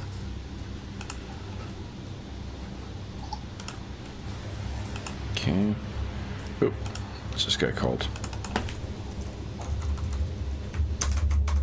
I also know that Kev likes to shred tents, so we'll just give him that. Give him that satisfaction. I don't know what a tent did to me as a child, but I just fucking hate him in RPGs. We've lost so many tents. I love it. Okay. There you go. There's. You should almost carry a second tent.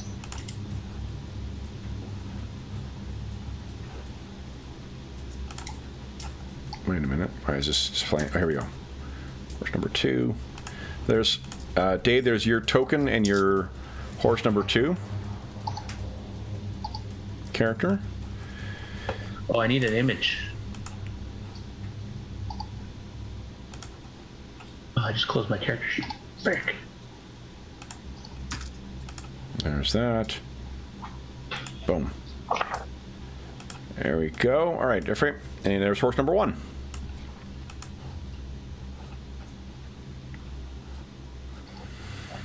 Okay. That's right, you guys don't have tokens yet. All right, so you spent your cash then? Outfitted. Toughness of 8. Nice. I kind of spent it. I could buy more. I have $57. Did you get a shield, Dave? Did you end up springing for that? Yeah, I got a shield. Got on there for now. Okay. Parry 2, cover -2, weight 8. Okay. Does that automatically... Oh yeah, it looks like it added to my parry. The shield. And my armor gives me toughness 3, additional 3. Yeah, so you're... Oh, right, so your parry, not your thing. Yes. Yeah. And that's work displaying properly. Right. Okay. Awesome. Extraction. What did your other 2 points go towards? A stat? The other 2 hindrance points, what did those go to? Who, me? No, for Dave. Dave? One of them was to a stat, and then the other 2 went to an edge, right? Oh, I was going to pick another edge. I haven't done that. Okay. Oh, Extraction, right. Yeah. Extraction was my human edge. Nice. I remember each encounter for 5 rounds, you can pick one combat one for free. So if they've got another one that, you know, you don't need to select, but yeah, I can keep in mind, kind of thing. Like, for instance, you could take ambidexterity as your edge, and then at the start of a round, you could give yourself 2-weapon fighting. And then you suffer no penalties for it. And then when you gain an advancement, you could spend that to gain 2-weapon fighting permanently, and then use that for something else. I don't want to keep pushing you into 2-weapon fighting, but just as an example. Not a 2-weapon fighter in this game, Kev. Quit trying to pressure me, Kev. Jeffrey, I think you got your What do you call it? Your powers, right? Yeah. Okay, power modifiers. Powers, here they are. Okay. So the trappings they auto have, if I wanted to add one, that's one of the things I could have done with my new powers thing, right? That is, say again, Sure, yeah. Like, so, okay, so like, let's say I took Blast, just as an example. Yep. Oh, except I have to be seasoned. To do Okay, what? Bolt. Bolt is the novice one. Yep. So Bolt, novice, power points 1, range is smarts ×2, duration is instant, school is evocation. Yep. Trappings: fire, ice, light, darkness, colored bolts, or a stream of insects. Yeah, you pick one of those as being your default, and then what you can do is you can spend power points, extra power points to change it up. Okay. But yeah, like the way that it models, you know, like the different spells in it is that you pick a default one, like your blast could be a fire blast, or it could be, you know, magic missile, or it could be, I don't know, lightning bolt or acid spray or whatever you want to have as the sort of descriptor for it, and then you can change that up by spending power points, extra power points.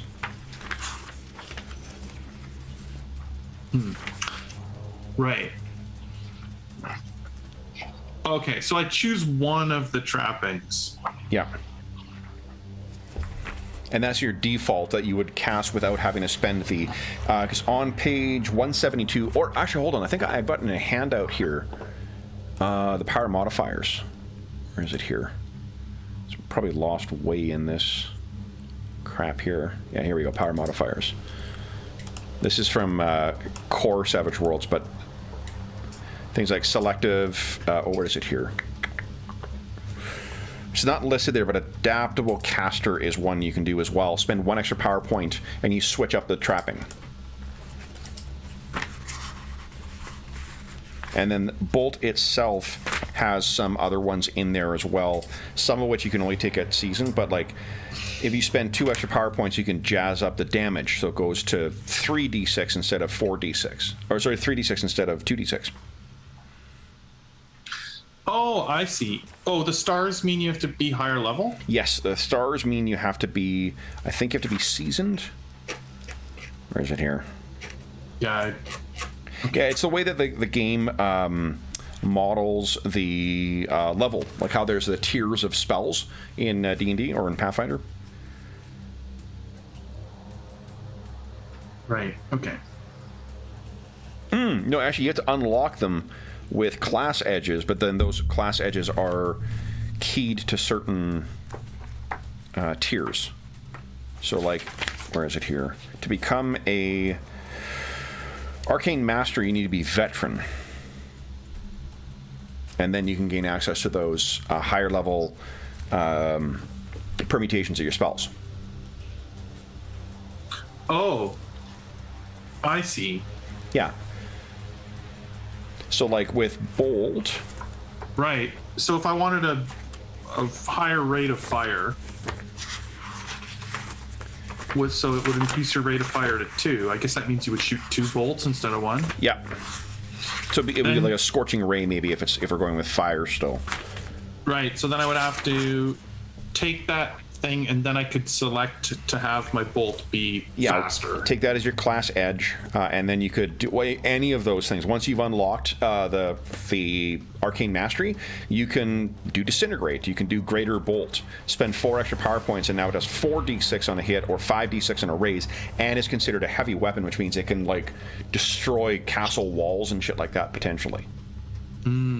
Okay. Yeah. It's another little clever mechanical kind of trick they do in here to model the, you know, the exponential growth you see with Pathfinder or D&D characters, spellcasters at least. What did you take as your extra ability there, or extra edge there, Dave? Or are you still looking? Actually, I found one right near the end in the weird edges. So maybe you got to approve this or something. But I think it totally fits my character since he's cautious and hesitant. Danger sense. Novice is the only requirement. Notice roll at +2 to sense ambushes or similar events. I love it. Yeah. Because he's like always looking around. He's like always thinking the worst is going to happen. Yeah, maybe another reason why, Ixidor, we got a name for Jeff's character already, why Ixidor is happy to be around you. He's like, we should really check out this. And you're like, wait. And, your sword comes out, or your axe, or whatever it is. Because there's trouble coming. Oh, it happened. Wow, it populated 3 times this time. What the heck? Alright, I'll delete this one. There you go. Delete this one. Okay. Okay, and that's creation, so it doesn't count for an advancement. But that's it for my... Awesome. So I got to make sure I remember that one. I got some food, I have a tent, and a bedroll and a backpack. Okay. And 12 gold. Because, we might need 12 gold. Yep. Does seem possible. All right. Then, Jeffrey, what are you thinking for your powers here? What spells are you taking? So I got Bolt. Yep. I'm just reading through Burst. So I think the difference with Burst is it's a cone. Okay. So one thing. Oh, sorry. I think you had that open. One thing I'm going to ask you guys to do is always have the button behavior to be attack and damage for the ones that are attacks, like Bolt, because that way you can click on it. Oh, yeah. Okay, sure. I just dragged that over there. Yeah. And I think you've got +1 with your bonded item, so I'm going to include that there. I'm assuming you haven't added that to your skill as a modifier. No, I haven't added that yet. Awesome. Okay. Yep. So then I've got that on for your Bolt set up properly. That's super cool. So and then show notes with roll. So let's see if that. Boom. Yep, there you go. Now, one thing I think I forgot to do. Jeff, am I able to go into the construction tab for a second? Yeah. Or the content? I'm just reading the powers. So the only thing I was going to do is, there we go. I'm going to set each of you guys up for prompt for miscellaneous modifiers. is the fighting supposed to be, when you roll your weapon, it rolls fighting? Is it also supposed to add your agility, or is it rolling my agility? No, so you don't ever roll your stats unless you're rolling a stat thing. You only roll just the dice and then your wild dice. Okay. So like you've got your mace set up properly. Okay. Yep, that should be correct. Let's see here. Prompts now for miscellaneous modifier. So there you go. 11. That would have been a hit with a raise. We roll damage. No modifier. Boom. 8 points of damage. Oh, that's only bonus damage. Oh, that would be bonus damage because you got a raise. And then you can spend a penny to re-roll damage. It's all coming back, guys. Look out. Boom. Here we go. So 12 points of damage. You hit the cog to change it to? Yes. And then maybe put in for your bolt. How do you change the cast thing? To cast some damage or what? If you click on the cog, the button behavior. For ones that are not... see, your button behavior for Havoc is skill only, and then you set the skill to spellcasting. Oh, because there is no damage. Yes, for Havoc. I don't think there is damage on that one. No. And then maybe what you could do, too, is in the description of the power, maybe put in brackets what the default trapping is, too. Yeah, I was going to go through and do that. I was going to pick the spells, and then I was going to sort of... give a flavor to my wizard and then mark all the trappings to match so that it's sort of yeah, that sounds awesome. I just wanted to make sure I knew which spells I was looking at before I Okay. What do we have for pictures? Let me Let's see. I got a whole slew of pictures here I can choose from. I'm gonna do too is I'm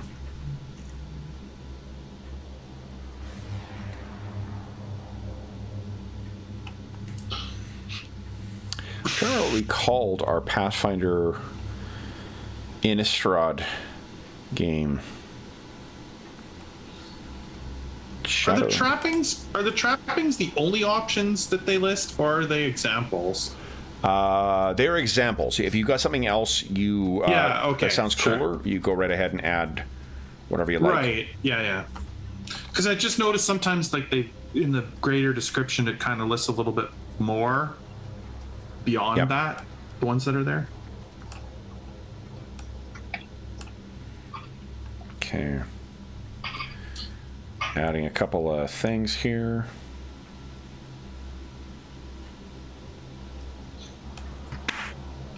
Here we go. Alrighty, let's see how these look.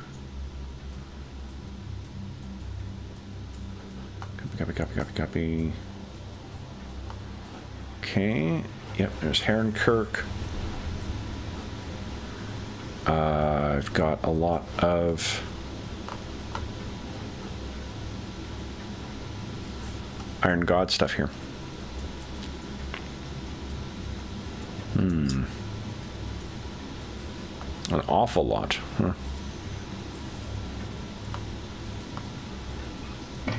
Let's see. I thought I dropped a couple new ones in here too. Let's see.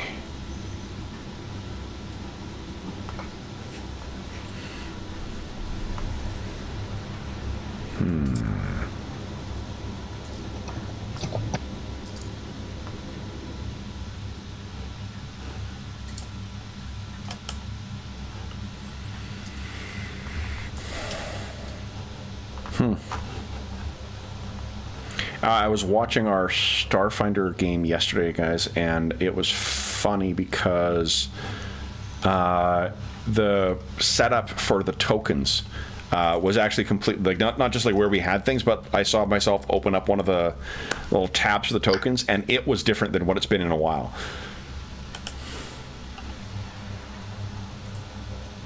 Let's see.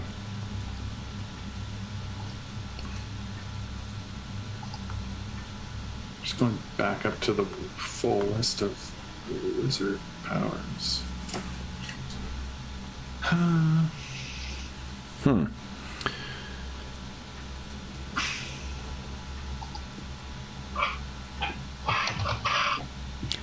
don't know why those didn't come over. He is curious. Let's see.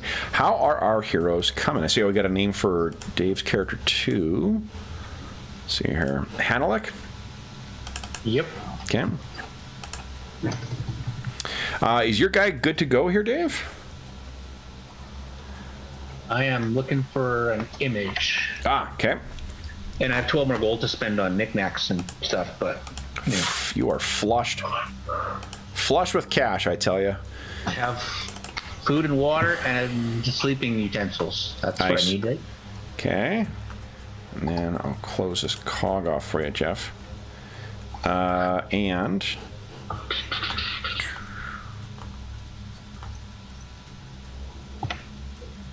oh, you got the PowerPoint edge too, so your PowerPoint should actually be 15. Oh yeah, I didn't change that yet. That's right. Havoc, stun, very cool. I'm thinking that the trappings family is that he's going to be a wizard, like a weather-based wizard. Cool. And so his bolt is going to be like a sleet of ice, and his havoc is going to be like a windstorm. Love it. And stuff like that. Okay. So weather-based powers.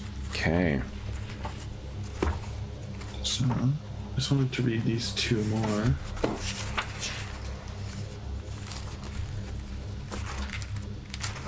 All right, that gives me an idea.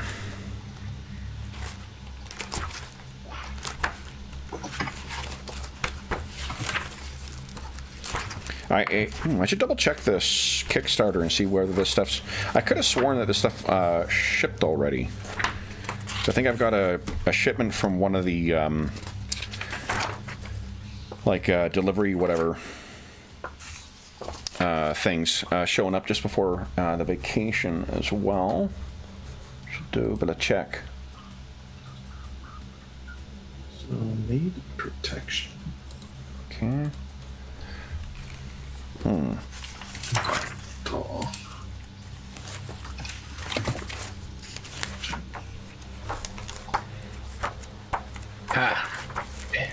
We have a picture. Oh, nice. Yeah. Oh, nice. Okay, here we go. Let me drag a token over for you. Boom. Oh, it's from Pendragon. I mean, what a unique token. That's amazing. I've never seen that token before. All right, so let's put, let's see here, your bennies, maybe? Okay, so... As the green sea. So I've got a couple of directions in my head of where this character might go. Yep. But we shall see. We shall see. Okay, bennies, max 3. Can't remember how many you start with. I think you start with 3 bennies, don't you? 11 billion. 11 billion bennies, that sounds about right. Yeah, and then the blue's been, I think we've been using 4, what do you call it? PowerPoints. And Right. while we're doing that, let me double check and see. I was going to see if I needed some more stuff. Water skin? Do I put water skin on this?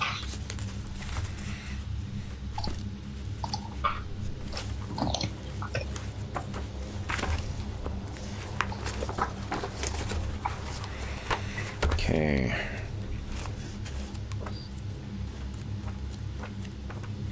Oh, you know what? You know what, guys? Guys, you know what?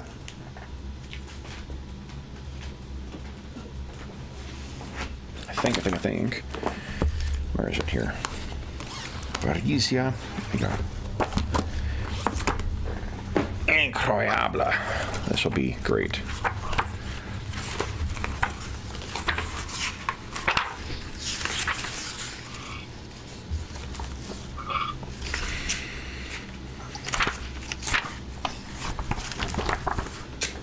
Okay.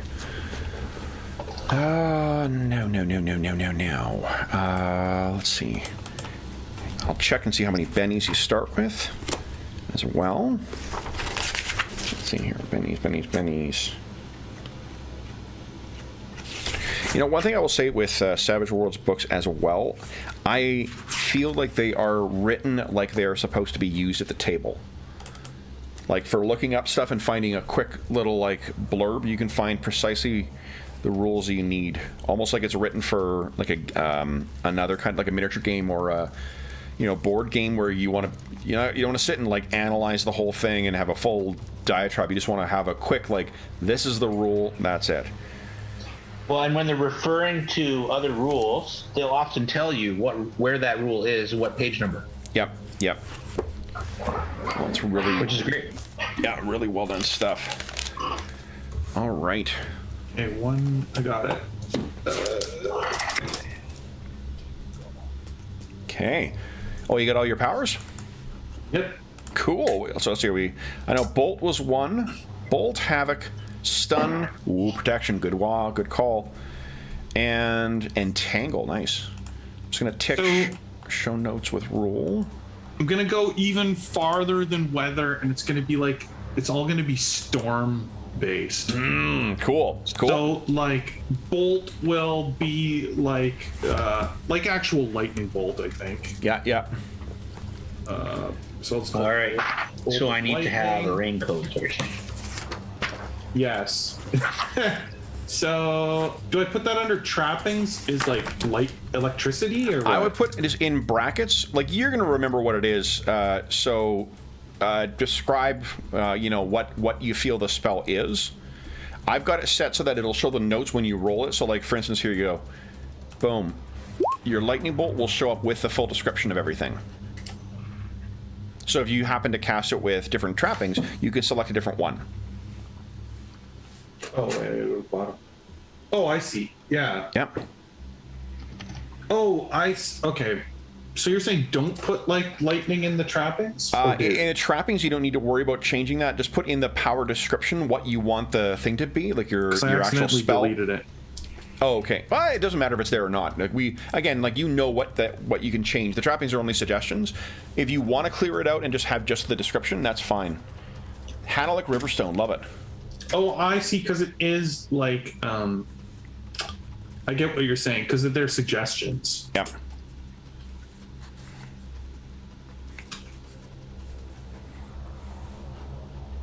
Oh, so can I rename Havoc completely? Yeah. Okay. So it could be whatever you want, like Hurricane or whatever. Yeah, totally. Because I like that a lot because it really does. It makes it, feel less generic. Yeah. And that's I'll really I'll just leave Whirlwind as the trapping because that's sort of what it is, right? A blast of wind. Yep. Okay. Cast it. I'm just gonna roll them just to see. Sure. There you go. Successful casting. So why is it unskilled? Because you haven't set the skill to spellcasting. Each of the skills need to be listed as spellcasting. Oh, it's a drop-down menu. I'm doing it for you. Okay. Maybe I'll see where. Oh, it's in the roll section. Yep. And then each of them should have a +1 modifier because of your. I'm assuming you have your staff. As long as I have my staff going. Yeah. Yeah, that'll give you a +1 to it. So. Okay, so stun would be like thunderclap. Yeah, nice. Go ahead and test your roll again there. Let's see if it should work now. Under Hurricane. There you go. Yep. Right, okay, perfect. Thunderclap, so then the stun would be... Although, why did that only... Oh, it didn't... Oh, you know what? I think I'm a dummy. Hold on. What is that? Yeah, Kev, how could you be so dumb? Trying to keep 80,000 rule systems in your head and not remembering something from something you played 6 months ago. Here, I think I got... Let's see here. Is this... There you go. I put them plus modifier in the wrong place. Where it says skill modifier, it should be bonded item. Listed in there. Bonded item. There we go. And then the +1 should come afterwards. There you go. Thunderclap. +1. All right. Try any of your spells again now. They should all work properly. Yeah, okay. Just protection is... Let's call this cloud. That's super cool. Protection. Cloud armor? Cloud?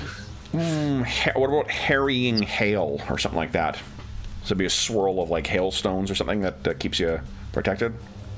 Well, I mean, it's totally mystical, right? Oh, it's like, actual armor. Yeah.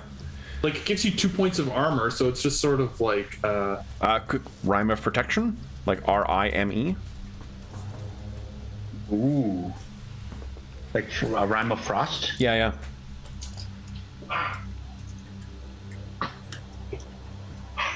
So then that would... So cast it. Let's see here. Submit. Boom. Ooh, why did that get zeros?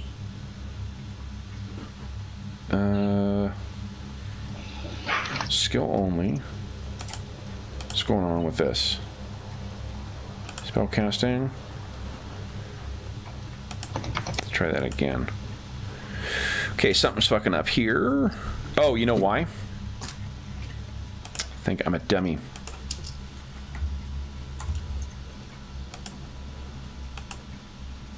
There we go. So I can roll 20 not liking the plus sign in anything. Oh, right. So this would be more like ice armor then at that point. Okay, there we go. All right, so let's try this one last time here. Entangle. Yep. Everything's working perfectly. Okay. It only took 5 tries. All right.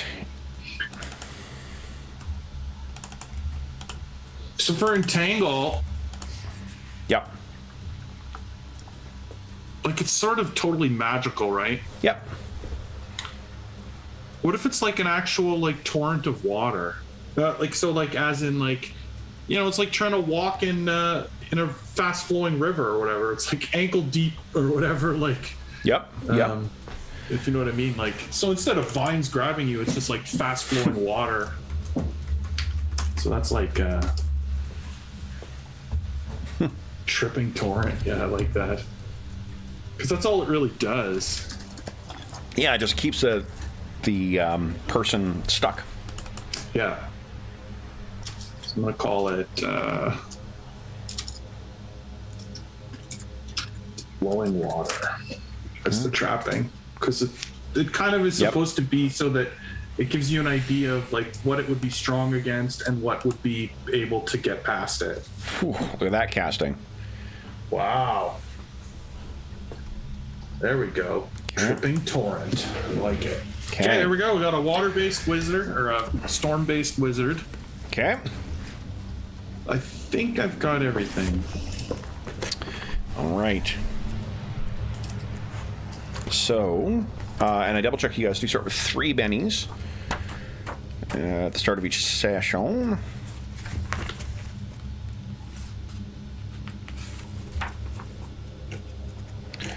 And let's see here. Oh yeah, the AP is a big thing in this. They to help distinguish weapons from each other in the game. The armor piercing is a big deal in this. How do I change the button on my weapon that I just created?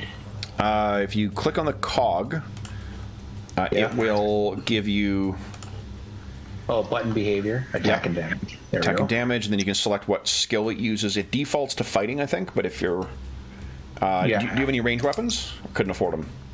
No. I got a hand axe. I got a hand axe, which is kind of a ranged weapon, but I also added shield bash in there. So if I want to, in the middle of the fight, if I want to turn it into 2 weapon, I can go weapon and shield bash. Yep. That is an excellent idea. Okay. Well, actually, we're here. Let me get the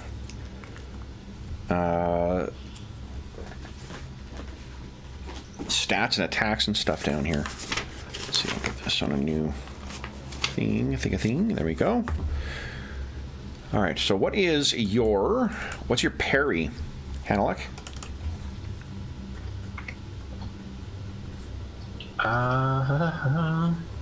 My parry is a 9. 9. What's your toughness? 8 and 3 in brackets. 3 in brackets. Okay.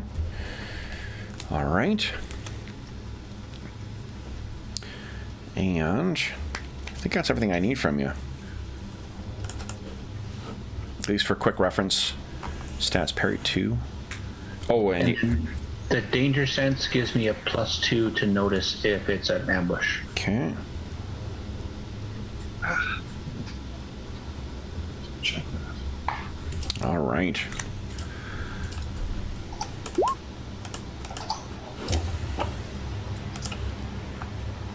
Hanlock. Oh, right, and you get your 2. Okay.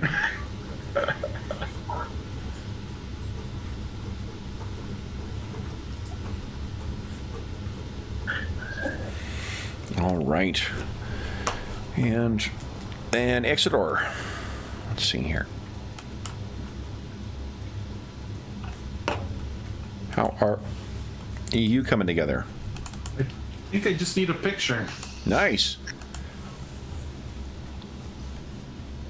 Okay. And then I actually need Dave to tell me about his character a little bit, because I was so busy every time I'm reading crap that I barely have any idea what he ended up making.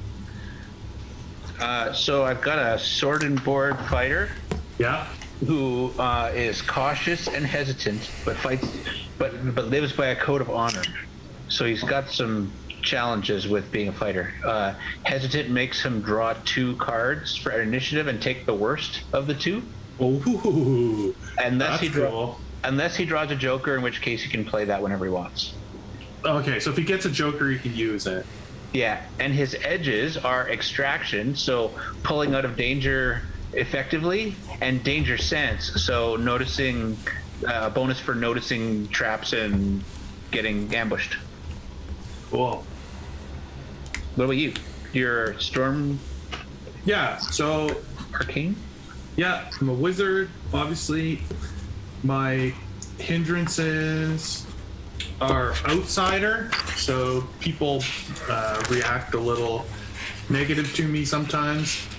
I'm curious, which means I always want to find out what's going on, where this monster is, what's going on, and Death Wish, which means he is not afraid of the danger. It's so funny because I'm like curious and not afraid of the, like ready to get in there, and you're like, whoa. Let's talk about this. I think we need a better plan. Yeah, my edges are power points, so I have 15 instead of 10 power points, so I can cast lots of spells. And I took new powers, so I have a total of 5 starting spells. Sweet. Which are Bolt of Lightning, which does pretty much what you would imagine, shoots a damaging bolt. Hurricane, which creates a whirlwind in an area. It's like an area effect, and it pushes people around. So it's like a battlefield controller type thing. And if it pushes people into objects, they can end up taking damage, but sort of a defensive thing. Thunderclap, which stuns people. Rhyme of Protection, which is sort of icy armor, since I can't wear armor.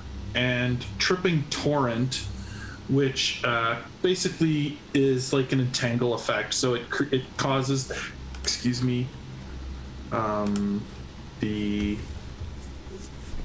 there a status? Sweet. I like it. Let's see. I can see how these two were like, Entangle. good. It basically restrains them. So like until they break free with like a strength check or get out of the area, they're sort of trapped there. Mm-hmm. And my idea, my thoughts there is like, it's like fast flowing water that is like always against them. So if they turn to walk against it, the water, like the raging river flows the other way. It's like they're always going against the grain. Awesome. Love it. I can definitely see how these two characters are like the yin and yang of each other. It's like Totally. fun. Yeah. Fun to roleplay, I'm sure. Okay. So we just need a token Name for the Knoll priestess that you're gonna throw at us. Exactly. I'm actually going off script a little bit. No toads, no gnolls. You know, I killed at least 2 player characters to toads so far. 2 different campaigns. There's been many more opportunities too. Very, a lot of near misses for sure. And a lot of toad kebabs.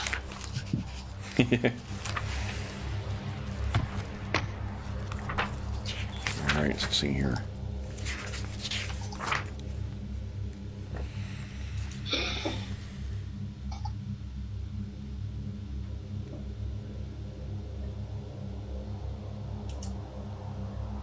All right.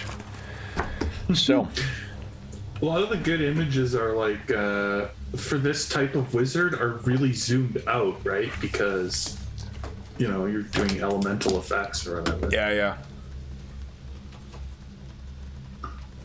Get my old. Wow, I'm finally actually making use of Savage Worlds dice. These are my metal dice are the ones I got for Deadlands. We don't want those. Can you go back to using the purple dice? What was the green, toxic green dice? That was way better. Oh yeah, I got those. I think those are in the other room. These work pretty well for you guys. Uh-huh. By you guys, I mean your enemies, the werewolves and vampires. All right. Ratman. It's always got to be Ratman. Why is there always Rat? Frickin' Ratman. I do love Ratman. My favorite. As one of the things I'm bringing back with me for the holidays is a bunch of my Warhammer Fantasy 2nd Edition books, and I'm going to finally read my Children of the Horn of God book because I have not had a chance to read it yet. Something to look forward to. Hail Sigmar. Hail Sigmar.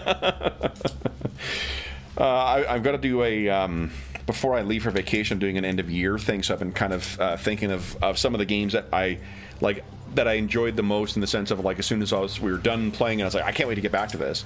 And Warhammer Fantasy II is one of those games that, like, it had been on my list for years to finally get to the table, and it lived up to it so much, and I can't wait to run it again. Even though we had a TPK to end that campaign, totally worth it. Okay. That must have been after I left. We played Warhammer 4th. This is Warhammer 2nd edition. Oh. Yeah. It was the edition made by Green Ronin. It's a little more streamlined, and it's a little closer to 3.5 D&D in some of the mechanics and the way it's still D100 and whatnot. Well, make sure you post when that's going to be on, because I'm sure Wayne will want to be there for that TPK. Most definitely. All right, let me get your bennies in here. Ixidor. There we go.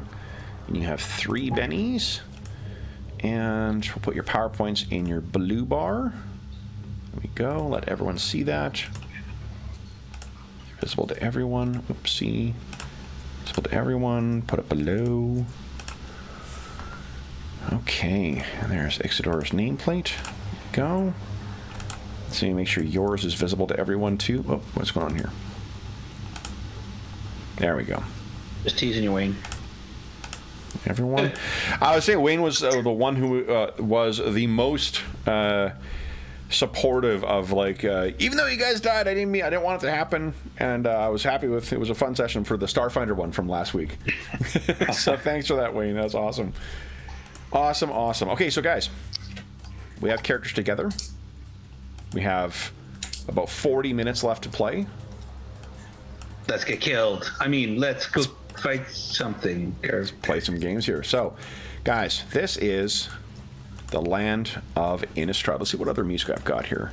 Do I have something that's a little bit more creepy? Oh, you know what I know it's just, I've used it in a lot of games lately, but it's one of my favorite Kevin MacLeod ones right now. Deck and Axis? No, it's actually...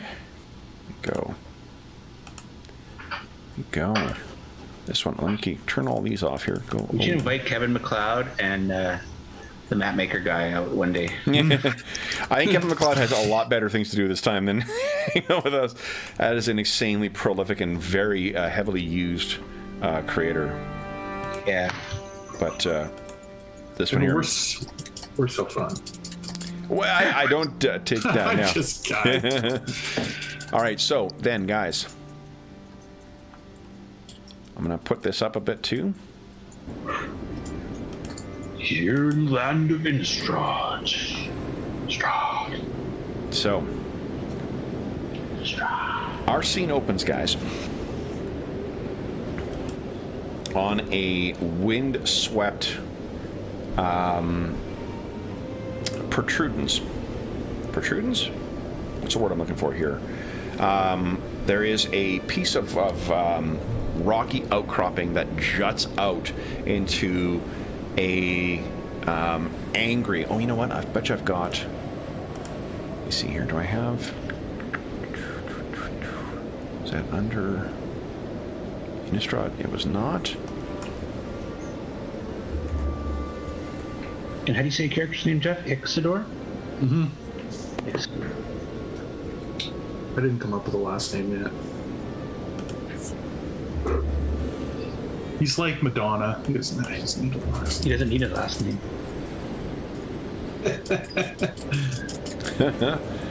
All right. He long ago threw it away because it was something extremely boring and not fitting. Yeah. So, Jones? Cobblestone or something, you know. what we can see is our 2 heroes. You know, as much as I like this actually still isn't not the right song for this. Riding on horseback. What's this here? And the horse isn't mine. It's definitely not that. The horse's name is Breeze. Not that. It's called Bree? Breeze. Mine is Blizzard, his is Breeze. Oh, for the horses. Yeah, that's awesome. Yeah. Okay. Since they're my horses, I didn't let you pick the name. I let you ride Breeze because Breeze is an easy horse to ride. Ooh, this is a good one. Okay, so what we see is a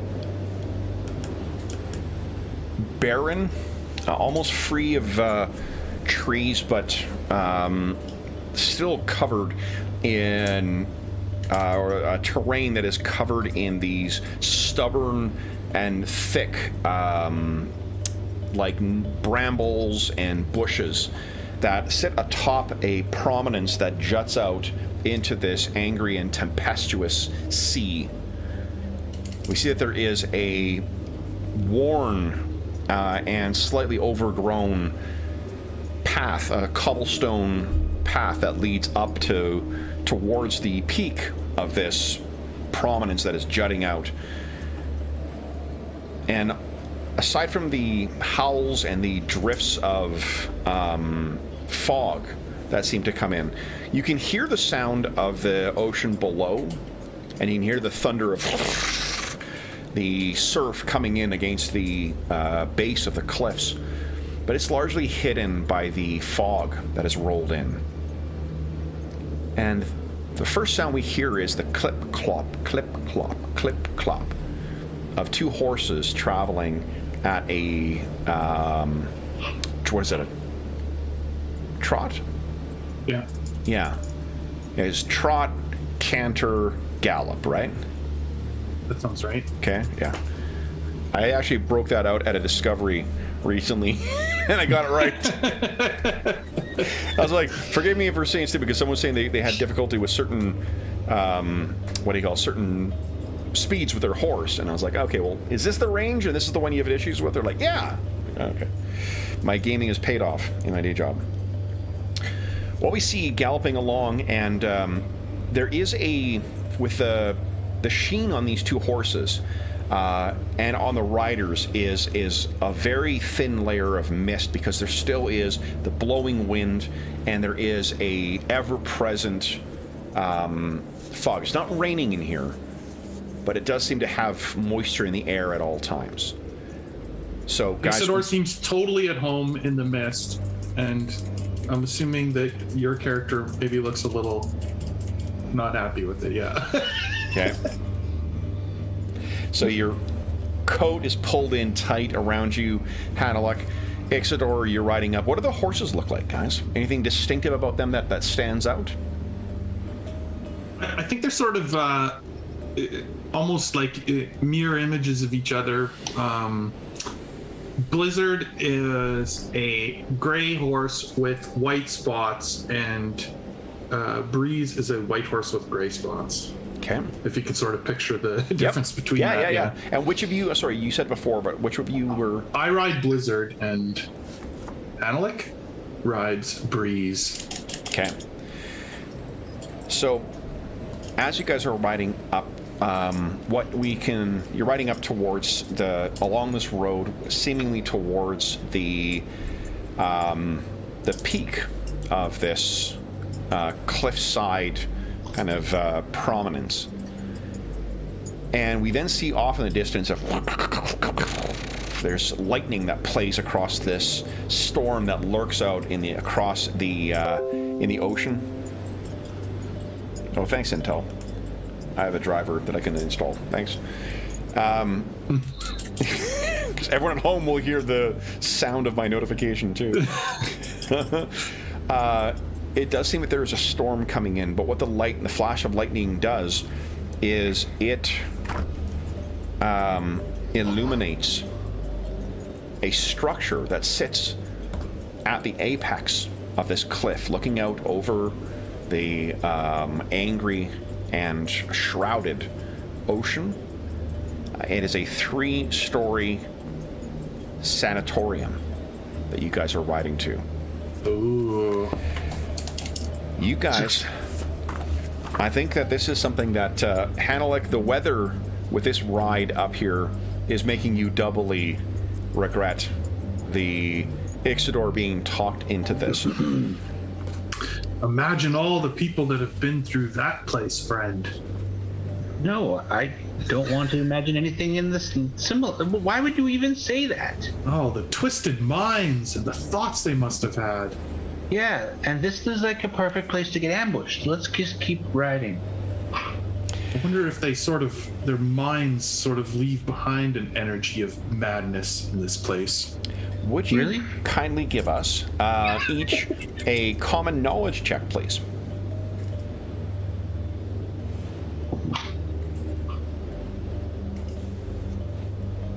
Nice. Oh, not bad. Success for Ixidor. Okay. So Ixidor, maybe it's not surprising that you know about this.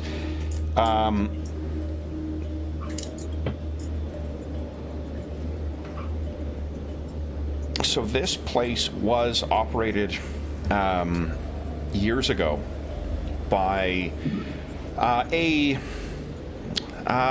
someone who initially presented as someone willing to help and heal with bold new processes, something that became quite popular because he saw early successes with local nobles and other folks of means. But over time, it's said that his methods and processes were actually a expression of his deep-seated and well-concealed madness. Mm-hmm. And you are now, this is the Habe Sanatorium. Now the thing that interested you is what the others have said lately. What you heard in the bar, this is maybe a flashback to earlier this evening. You guys were doing what you usually do, asking around. Hannah, did you end up going with the wanted hindrance or not? No. No, okay. And what the locals were telling you about is the lights up at the Habe Sanatorium. Apparently, on some nights, there are strange lights that are seen in there, though it has been abandoned since Mad Dr. Habe abandoned the sanatorium 20 years past. Whether that is the spirits of his victims, those whose minds and bodies were broken by his cruel ministrations of medicine, or whether something else has just taken up residence in there. It was something that piqued your interest, Ixidor. Now, as much as I'm curious and obviously a believer in all things supernatural, I'm also like sort of a little bit sciencey and a little bit that way too, where it's like somebody's there, somebody's living in this place, and who could take up residence in a place such as this must be troubled just to be able to stay there. Definitely worth a trip up there to see what's going on. Yes.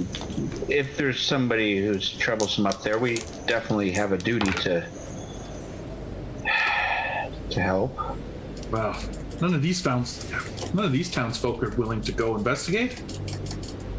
I think we can handle it. This is the conversation you guys are having in the nice warm tavern. Yeah, exactly. Before we leave. Things roaring next to you. I'm sure it won't be that bad.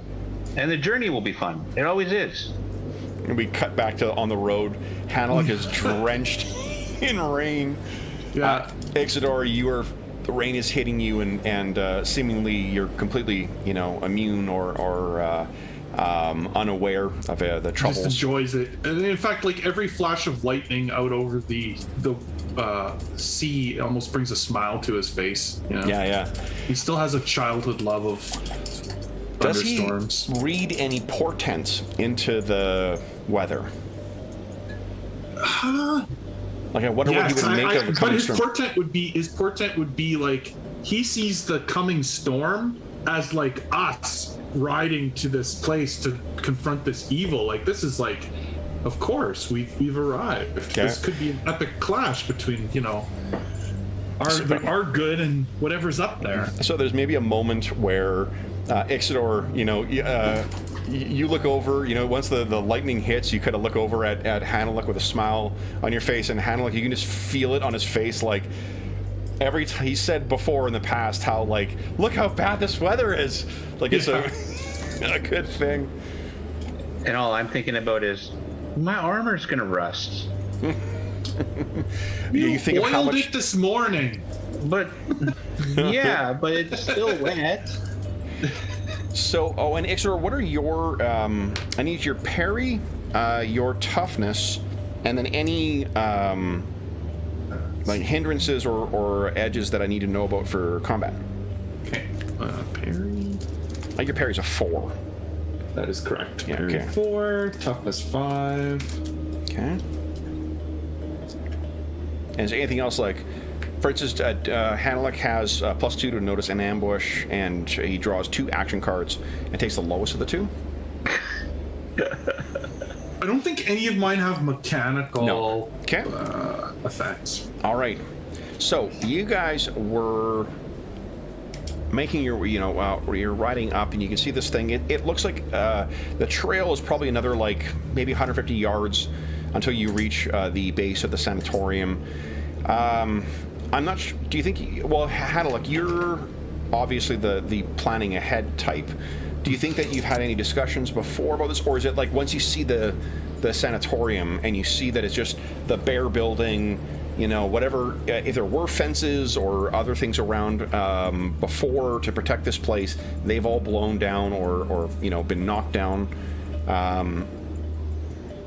Do you pause for a moment to talk about how you're going to approach this place, or have you done that before you got here? I think we've definitely talked about it, but it's probably enough to satisfy Ixidor's, like, being okay with the approach.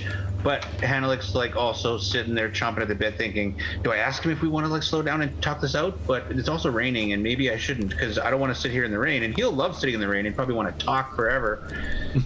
Just bite the bullet and just go straight on in. Okay. And I also imagine that, like, the smarts part of Ixidor is always, Hanalek should lead. He should go in front. He should be our shield. He literally is carrying a shield. But, like, my curiosity just always has me, like, stepping in front of him, going into rooms before him, Yep. So. And I'm always having to push you back and say, no, wait, just let me go first, damn it. Yeah. What if there's a crossbow bolt that comes flying out? What are you going to do? Stop it with your forehead? Awesome. Fine. I'm grabbing the DM screen. Hold on here. For no particular reason. No reason at all.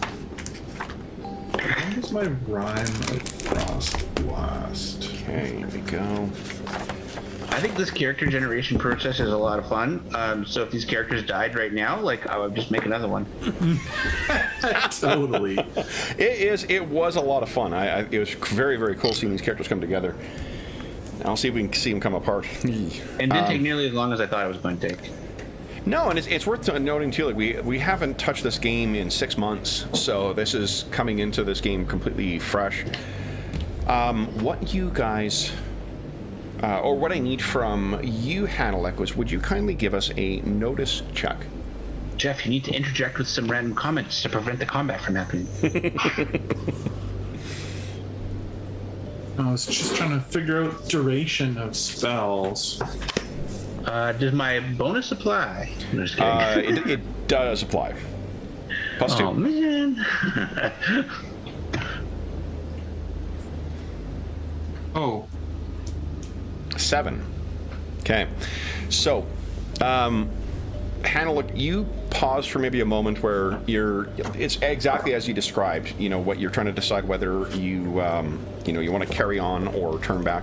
Jeff, you're asked about the power duration. Usually sorry. it's 5 rounds. Oh, okay. That 5 is in rounds. Yeah.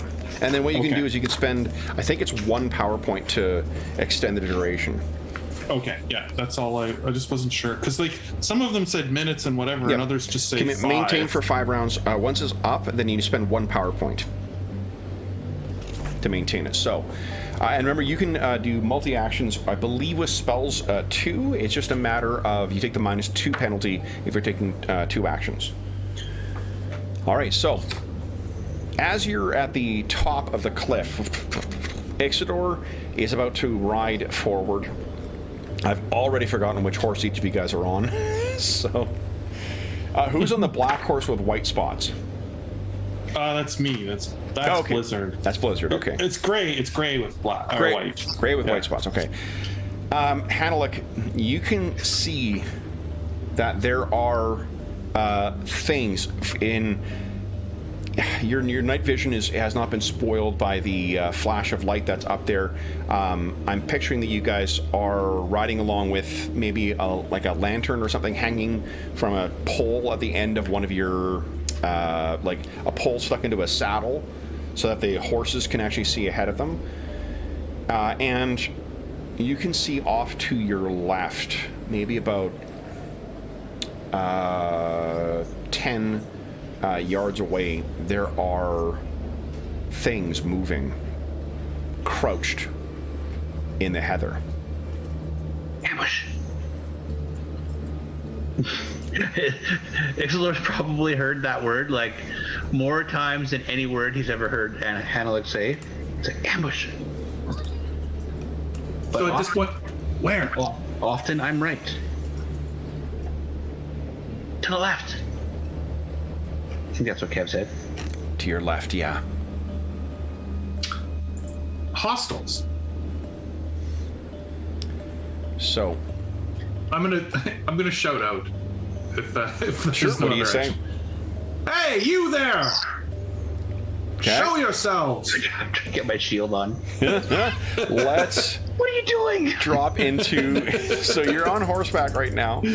Let's drop into combat rounds here. So Hanalik, you get the worst of these two here. Let's see. That is such a hilarious ability. Okay. Oh. It's gonna come into play Jack. all the time. Yeah. And then whatever is in the heather has a 6. Now you could spend a Benny to draw an extra card, or you can take what you got there. I will totally take what I got. Yeah.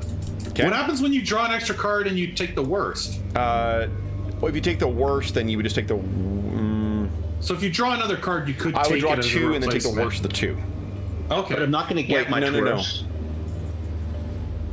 Yeah, I think you still get to take the better of the first 2 that you took or the next one, because it wouldn't be 2 because that would increase your chances of getting a Joker.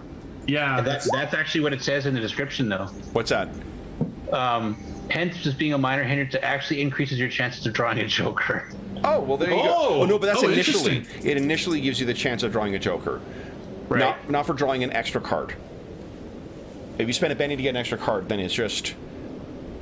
Yeah, it's your initial draw that you get 2. You don't get 2 every time you spend a Benny. Okay, I see. Yeah. But it's still going to choose the lowest unless I draw a Joker. Exactly. So the upside is it does give you that, but it's the... Yeah, act on the lowest, and if you spend a Benny, you do that supersedes that. You're able to go beyond. So, Hanlon, do you want to spend a Benny or take? No, I'm just going to go with the 3. All right. So, Exodor, there are 3 things that seem to be moving in the darkness there, about 10 yards away. What are you doing? You're up first here. Let's just quickly... And you can move for free, and then just take an action as well.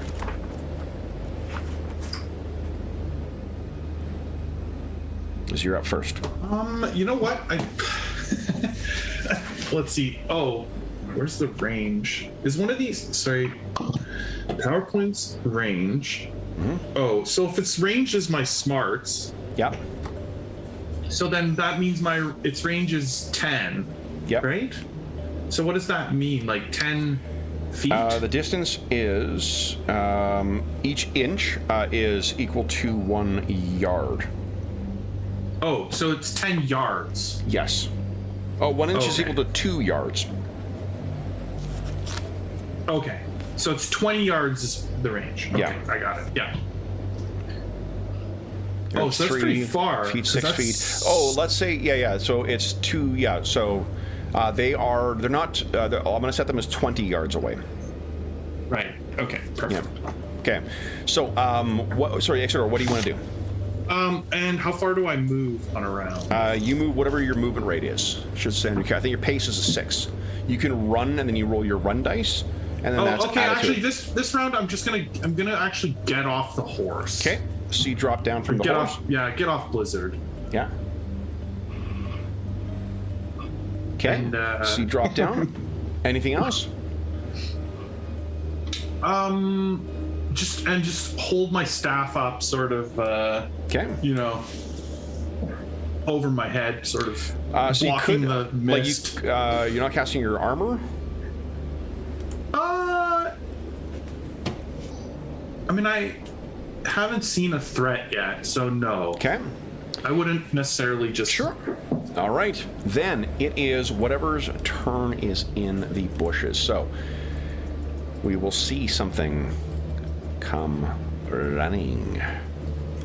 There is 1,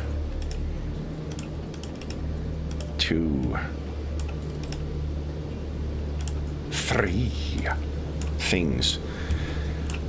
They are wearing a variety of twisted rags like you see there, and their actions are to run, and they are going to race towards a Hanalek, because you're on the left. Hanalek, are you in the left or are you in the right? I'm always on the left. So all through, 2 of them are running towards Hanalek, and 1 towards Ixidor. And what I need you guys to do is to give us a fear check. So I need you to give a spirits check each. No modifiers from these things. Just to click on the spirit. Click on spirit, yeah. Easy. Oh no! Okay. Wow. Now, With that raise, can I try and bolster the spirit of my companion? now normally, actually, because you didn't roll 2 1s, Ixidor, you can actually spend a Benny and re-roll that if you like. Oh, yeah, let's do that. That's the 3 that I have on my sheet, right? Correct, yeah. Is my Benny's? Yeah. Yeah, let's re-roll that. I don't think I'd be afraid right away. Okay. I don't think. Whoa.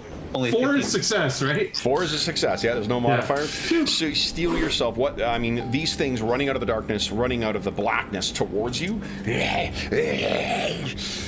do not get an attack this round, though, but they are imminently about to get you. Hanalek, what are you doing?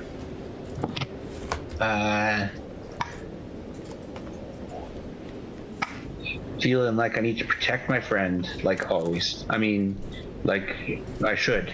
And I will dismount. Okay, so you drop down. And ready my shield. Okay. I don't know remember what the rule is for readying a weapon. Is that something you can do as An action? Let's see here.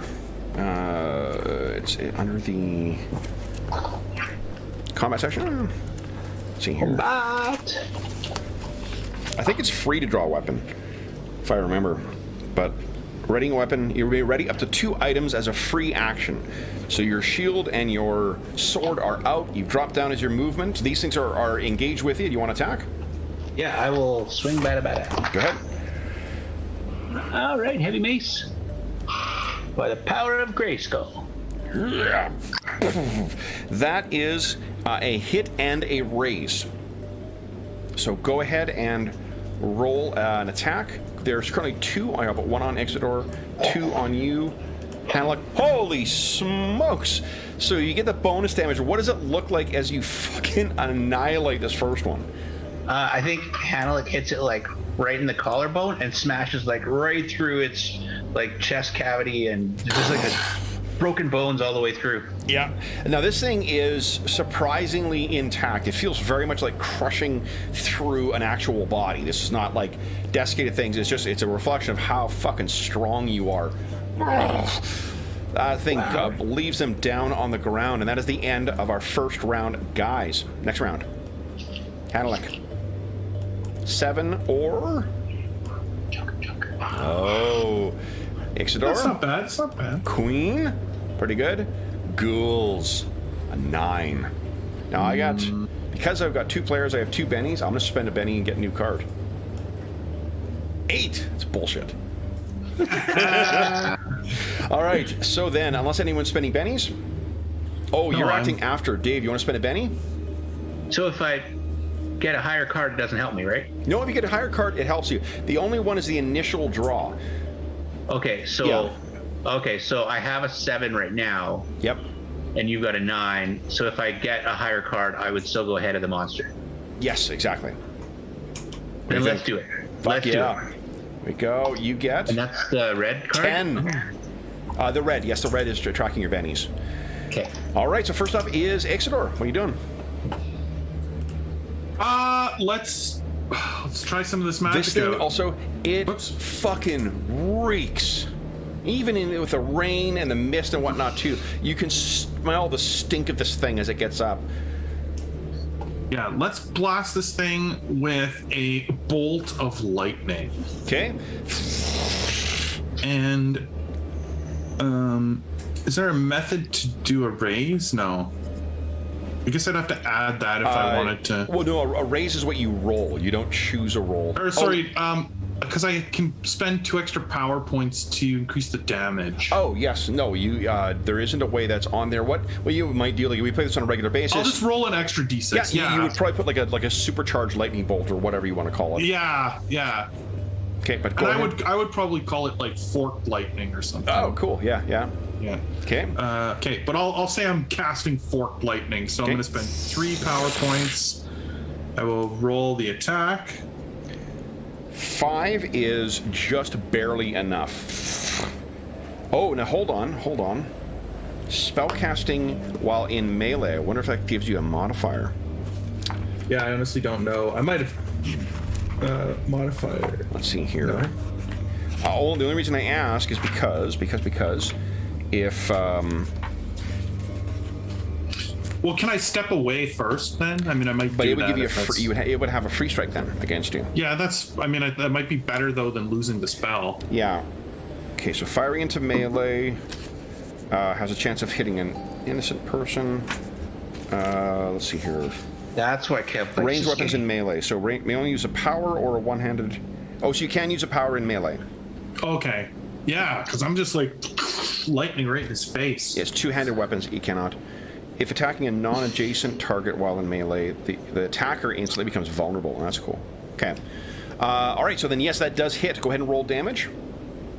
Okay, so and here's where I might as well just roll. So I roll 3d6 instead of. Yeah. 3d6 with an exclamation mark. Oh, right. Yeah, because it'll. Because they can explode. They can explode, absolutely. Okay, I think this is correct. Oh That's my goodness! Hot garbage. So that lightning. Is pure hot garbage. Now you can spend a Benny and re-roll damage. Oh, yeah. Let's do it because there's only 5 minutes left. So yeah, let's be heroes. Yeah, we're trying to make this fun. Okay. So let's do that. Up. Should just re-roll it. That is hot garbage again, but whatever. Yeah, but however, that does it plays across it and it is shaken now. So it's playing across it. If you thought it smelled bad before, it's even worse now. Yeah. Then it is Hanalek's turn. Hanalek, the what do you call it? The area is slightly because they're shaken. In fact, you can see where the lightning hits. There's like this black smoke that comes off of it, and it hits my nostril, and I make a disgusted face. Okay, Hanalek, what are you doing? So I'm only got the one that's engaged with me, though, right? Correct. Yeah. Yeah. So so I have that fighter skill that allows me to use a combat edge for an encounter. Yep. And I am going to use feint. Okay, what does feint do? Choose to make a foe resist with smarts instead of agility during a fighting test. Okay, cool. So a test is sort of a it's a way to try and either impose a penalty or shake a target using some kind of contested app thing. So if you're not trying to injure this thing and you're just trying to give it a condition, that is a test. Let's see here. Combat test. Or would that work on So would a fighting test be for it to become unshaken? Sorry, what do you mean? If it was trying to become unshaken, would that be a fighting test? No, what a test is here. Let's just read it. Test is allows you to make things difficult for your foes. Tests include things like embarrassing an opponent, throwing sand in his eyes, staring down with a steely gaze, or anything else that a clever player can think of to rattle his enemies and throw them off balance. To perform the test, so on a successful test, you make a contested. Normally, it's like athletics versus agility, or if you're using feint, it becomes your fighting ability versus their smarts. If you succeed, then you choose to either make them distracted, which is -2 to their attacks, or vulnerable, which is +2 for people to hit them. If you get a raise on it, then they become shaken. And now, if I wanted to do that and then still attack, I have to take a multi-attack penalty? If you want to do that and attack, it's a multi-attack penalty, yes. Totally worth it. Okay. Sounds cool. Yeah. So I'm gonna literally try to fake like I'm going one way and try to get this guy to Okay. Open up.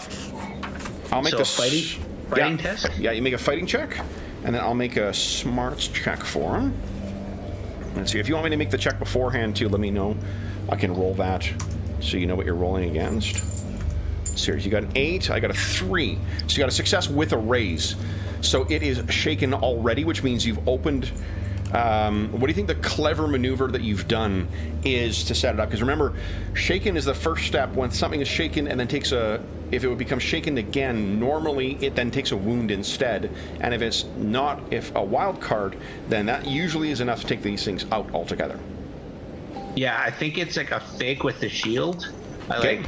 Make it look like I'm dropping my guard, so it goes to wild swing or whatever, and the shield comes up and backs him in the head, and it just kind of what? Okay, so you'll take a -2 to this. Oh, and technically, actually, hold on. You know what? I don't think you get a raise because you should have taken a -2 to all your actions this round because you're taking 2. Oh, including this, so that'll be a 6. Let me double check. I want to make sure I'm not confusing. We've been running so many different games lately. I wonder if I am. Let's see here. Multi-actions 138.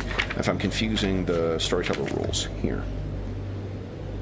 Yeah, -2 on all actions. Okay, so it's not a raise, but that's fine. Yeah, that's okay. So it is not shaken, but what do you want? Distracted, -2 to its actions, or vulnerable, +2 to actions against it. I think distracted. Distracted? Okay, so it's got -2 to attack. Because otherwise, vulnerable gives it a -2, but I'm at a -2, so I did all that for nothing. Exactly. Yeah. Okay. So go ahead and make your attack roll -2 for a modifier. Okay. So heavy mace. Okay. Let's see here.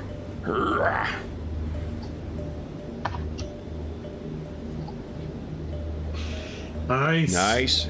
That is a hit, not quite a raise. You slam into this thing. That includes the -2. Yeah, that's a really good roll.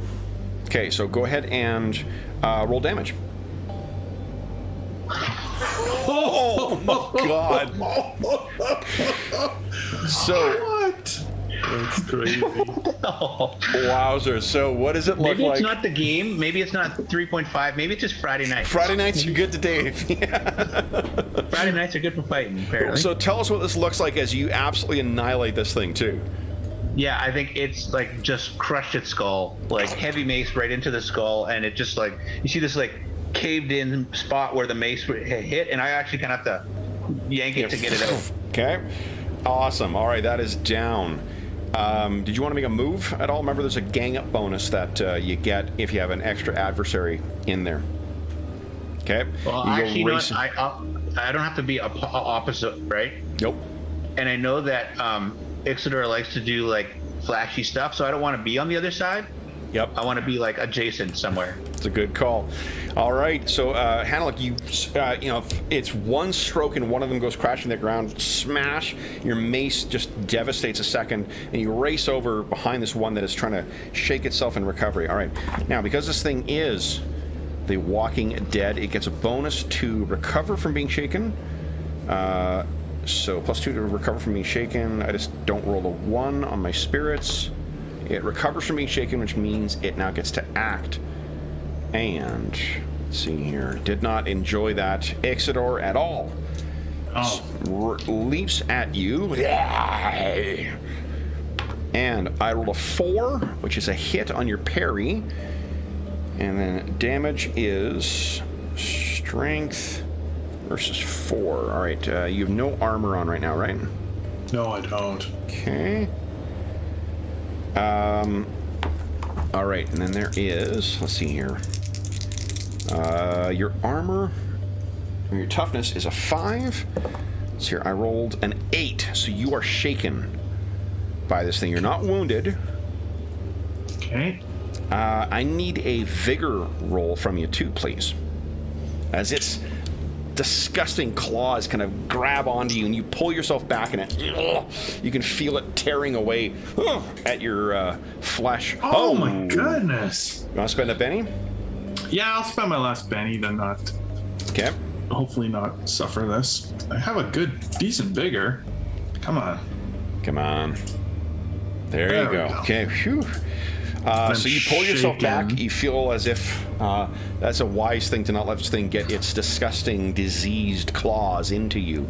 And that is the end of that thing's round. Let's quickly do our final round of combat, hopefully, here. Hanalek.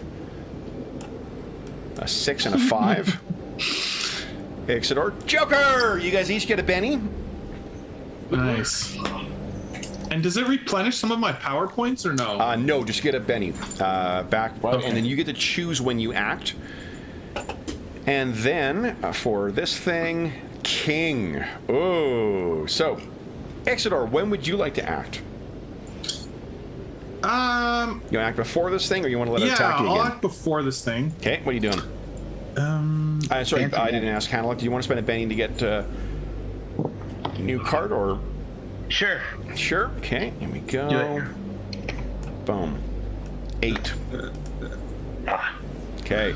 So sorry, Ixidor, what are you doing? Where you can just keep blowing bennies? You can, yeah, if you want. I think so. Can't remember. Why not? Let's do it again. Do it again. Here you go. Boom. 9. Got one more Benny left. That's it. Okay. Stop there. I'm gonna make an attack. Okay. What are you doing? I'm gonna use my lightning again. Okay. Any changes to it? Yeah, I'm doing the +2 damage. Okay. Or +2 power points for the 1 extra damage dice. Okay. Once again, charges Come up. on. Whoa. Barely hit. Go ahead, roll damage. So it's 3d6. Come on, explain Wait. You were shaken, right?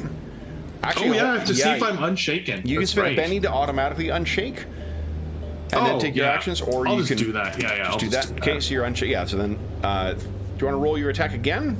Give a chance for. Oh, because it gives you a penalty. Right. It doesn't give you a penalty. Just you normally can't act when you're shaken, but it just gives you an opportunity to potentially roll an exploding dice. Oh yeah. Okay, let's do that. And get a raise and more damage. There we go. There you go. That is a raise on the hit. This is a ranged attack technically, so it's only against a difficulty of 4. So go ahead and roll damage. So actually it's 4d6. So 4d6 exclamation mark. Yep. Oh, yeah. Oh, so that has shaken it, but it has shaken it and caused a wound, but it is not down yet. 1-6, but 3 1s. Unbelievable. Jeez. All right, so this plays once again. Lightning plays across this thing. Its eye pops in the heat. Its scorches are running across its body. Then it is its turn. Let's see if it recovers from being shaken. And this time you're close enough to smell that disgustingness, Hanalek. Yep. All right. I appreciate you mentioning that. I will take it up with you later. This once again leaps on you, Ixidor. We'll spend my last Benny to re-roll that because that was garbage. Nope. Oh. That's not it. Can't get in on you, Ixidor.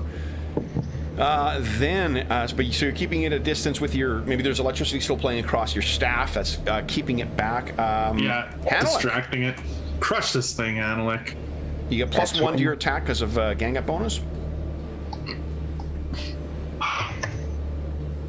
Do I just put a 1 in? I don't put a plus, right? Just a 1, not a plus. Otherwise, don't add. Yeah. the universe explodes. Oh my goodness! Whoa. All right, so just barely hit with a raise. Go ahead and roll damage.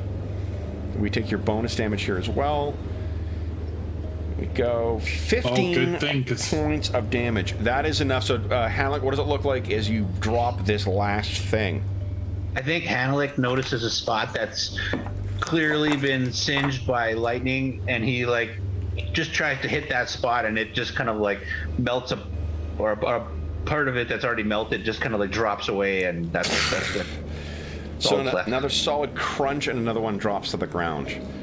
With it falling to the ground, you have a chance to catch your breath. You can hear a sound. Yes, kind of like you crushed that one, and he goes to one of the other ones to try and investigate it. Hey. What you see, it was trying to bite you. Ixidor, what you can see is that when you look a little more closely at the bodies, these are the desiccated, kind of scraps of clothing that an inmate of a sanatorium might wear.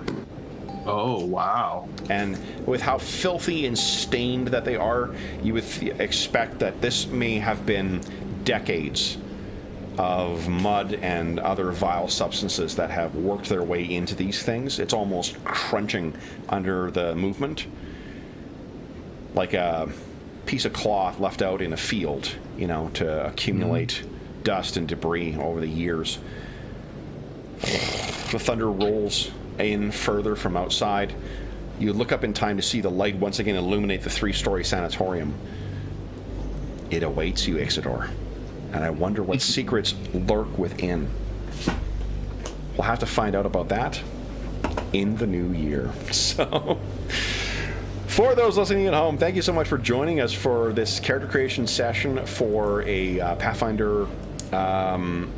Savage Pathfinder session. Guys, what is this? I know you were both itching for, respectively, some Savage Worlds and for some Innistrad. How did this character creation process fit the bill for you? Perfect. Yeah. Yeah, absolutely. Hit the spot.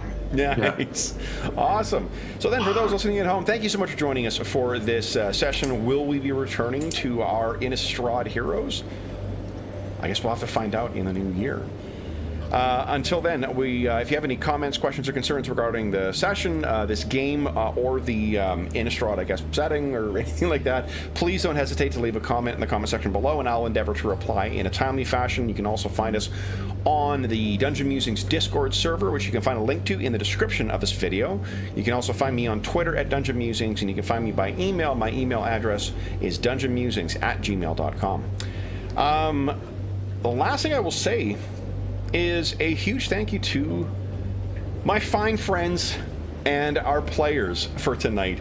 Dave and Jeff, thank you so much we spent an hour kind of bullshitting and figuring out what we wanted to do to fill up our time tonight. This was a shit ton of fun, and if nothing else, what I'm taking away from this is that I'm going to bring Savage Worlds with me on my vacation, on my holiday, because this was a lot of fun. I'd like to have something ready if we decide to revisit these characters. So thank you so much, guys. Totally. Loved it. Yeah, thanks, Kev. It was great. Awesome. So then, for those listening at home, we will be back again let's see here, we got a bunch of great stuff happening this weekend. If you're listening to this at another time, we hope that you've enjoyed we hope that we have given you a few hours to take your mind off of the troubles of our world and think about the troubles that these Innistrad heroes are finding in the plane of grim and gothic horror. And until we see you again, stay safe, stay healthy, and happy gaming.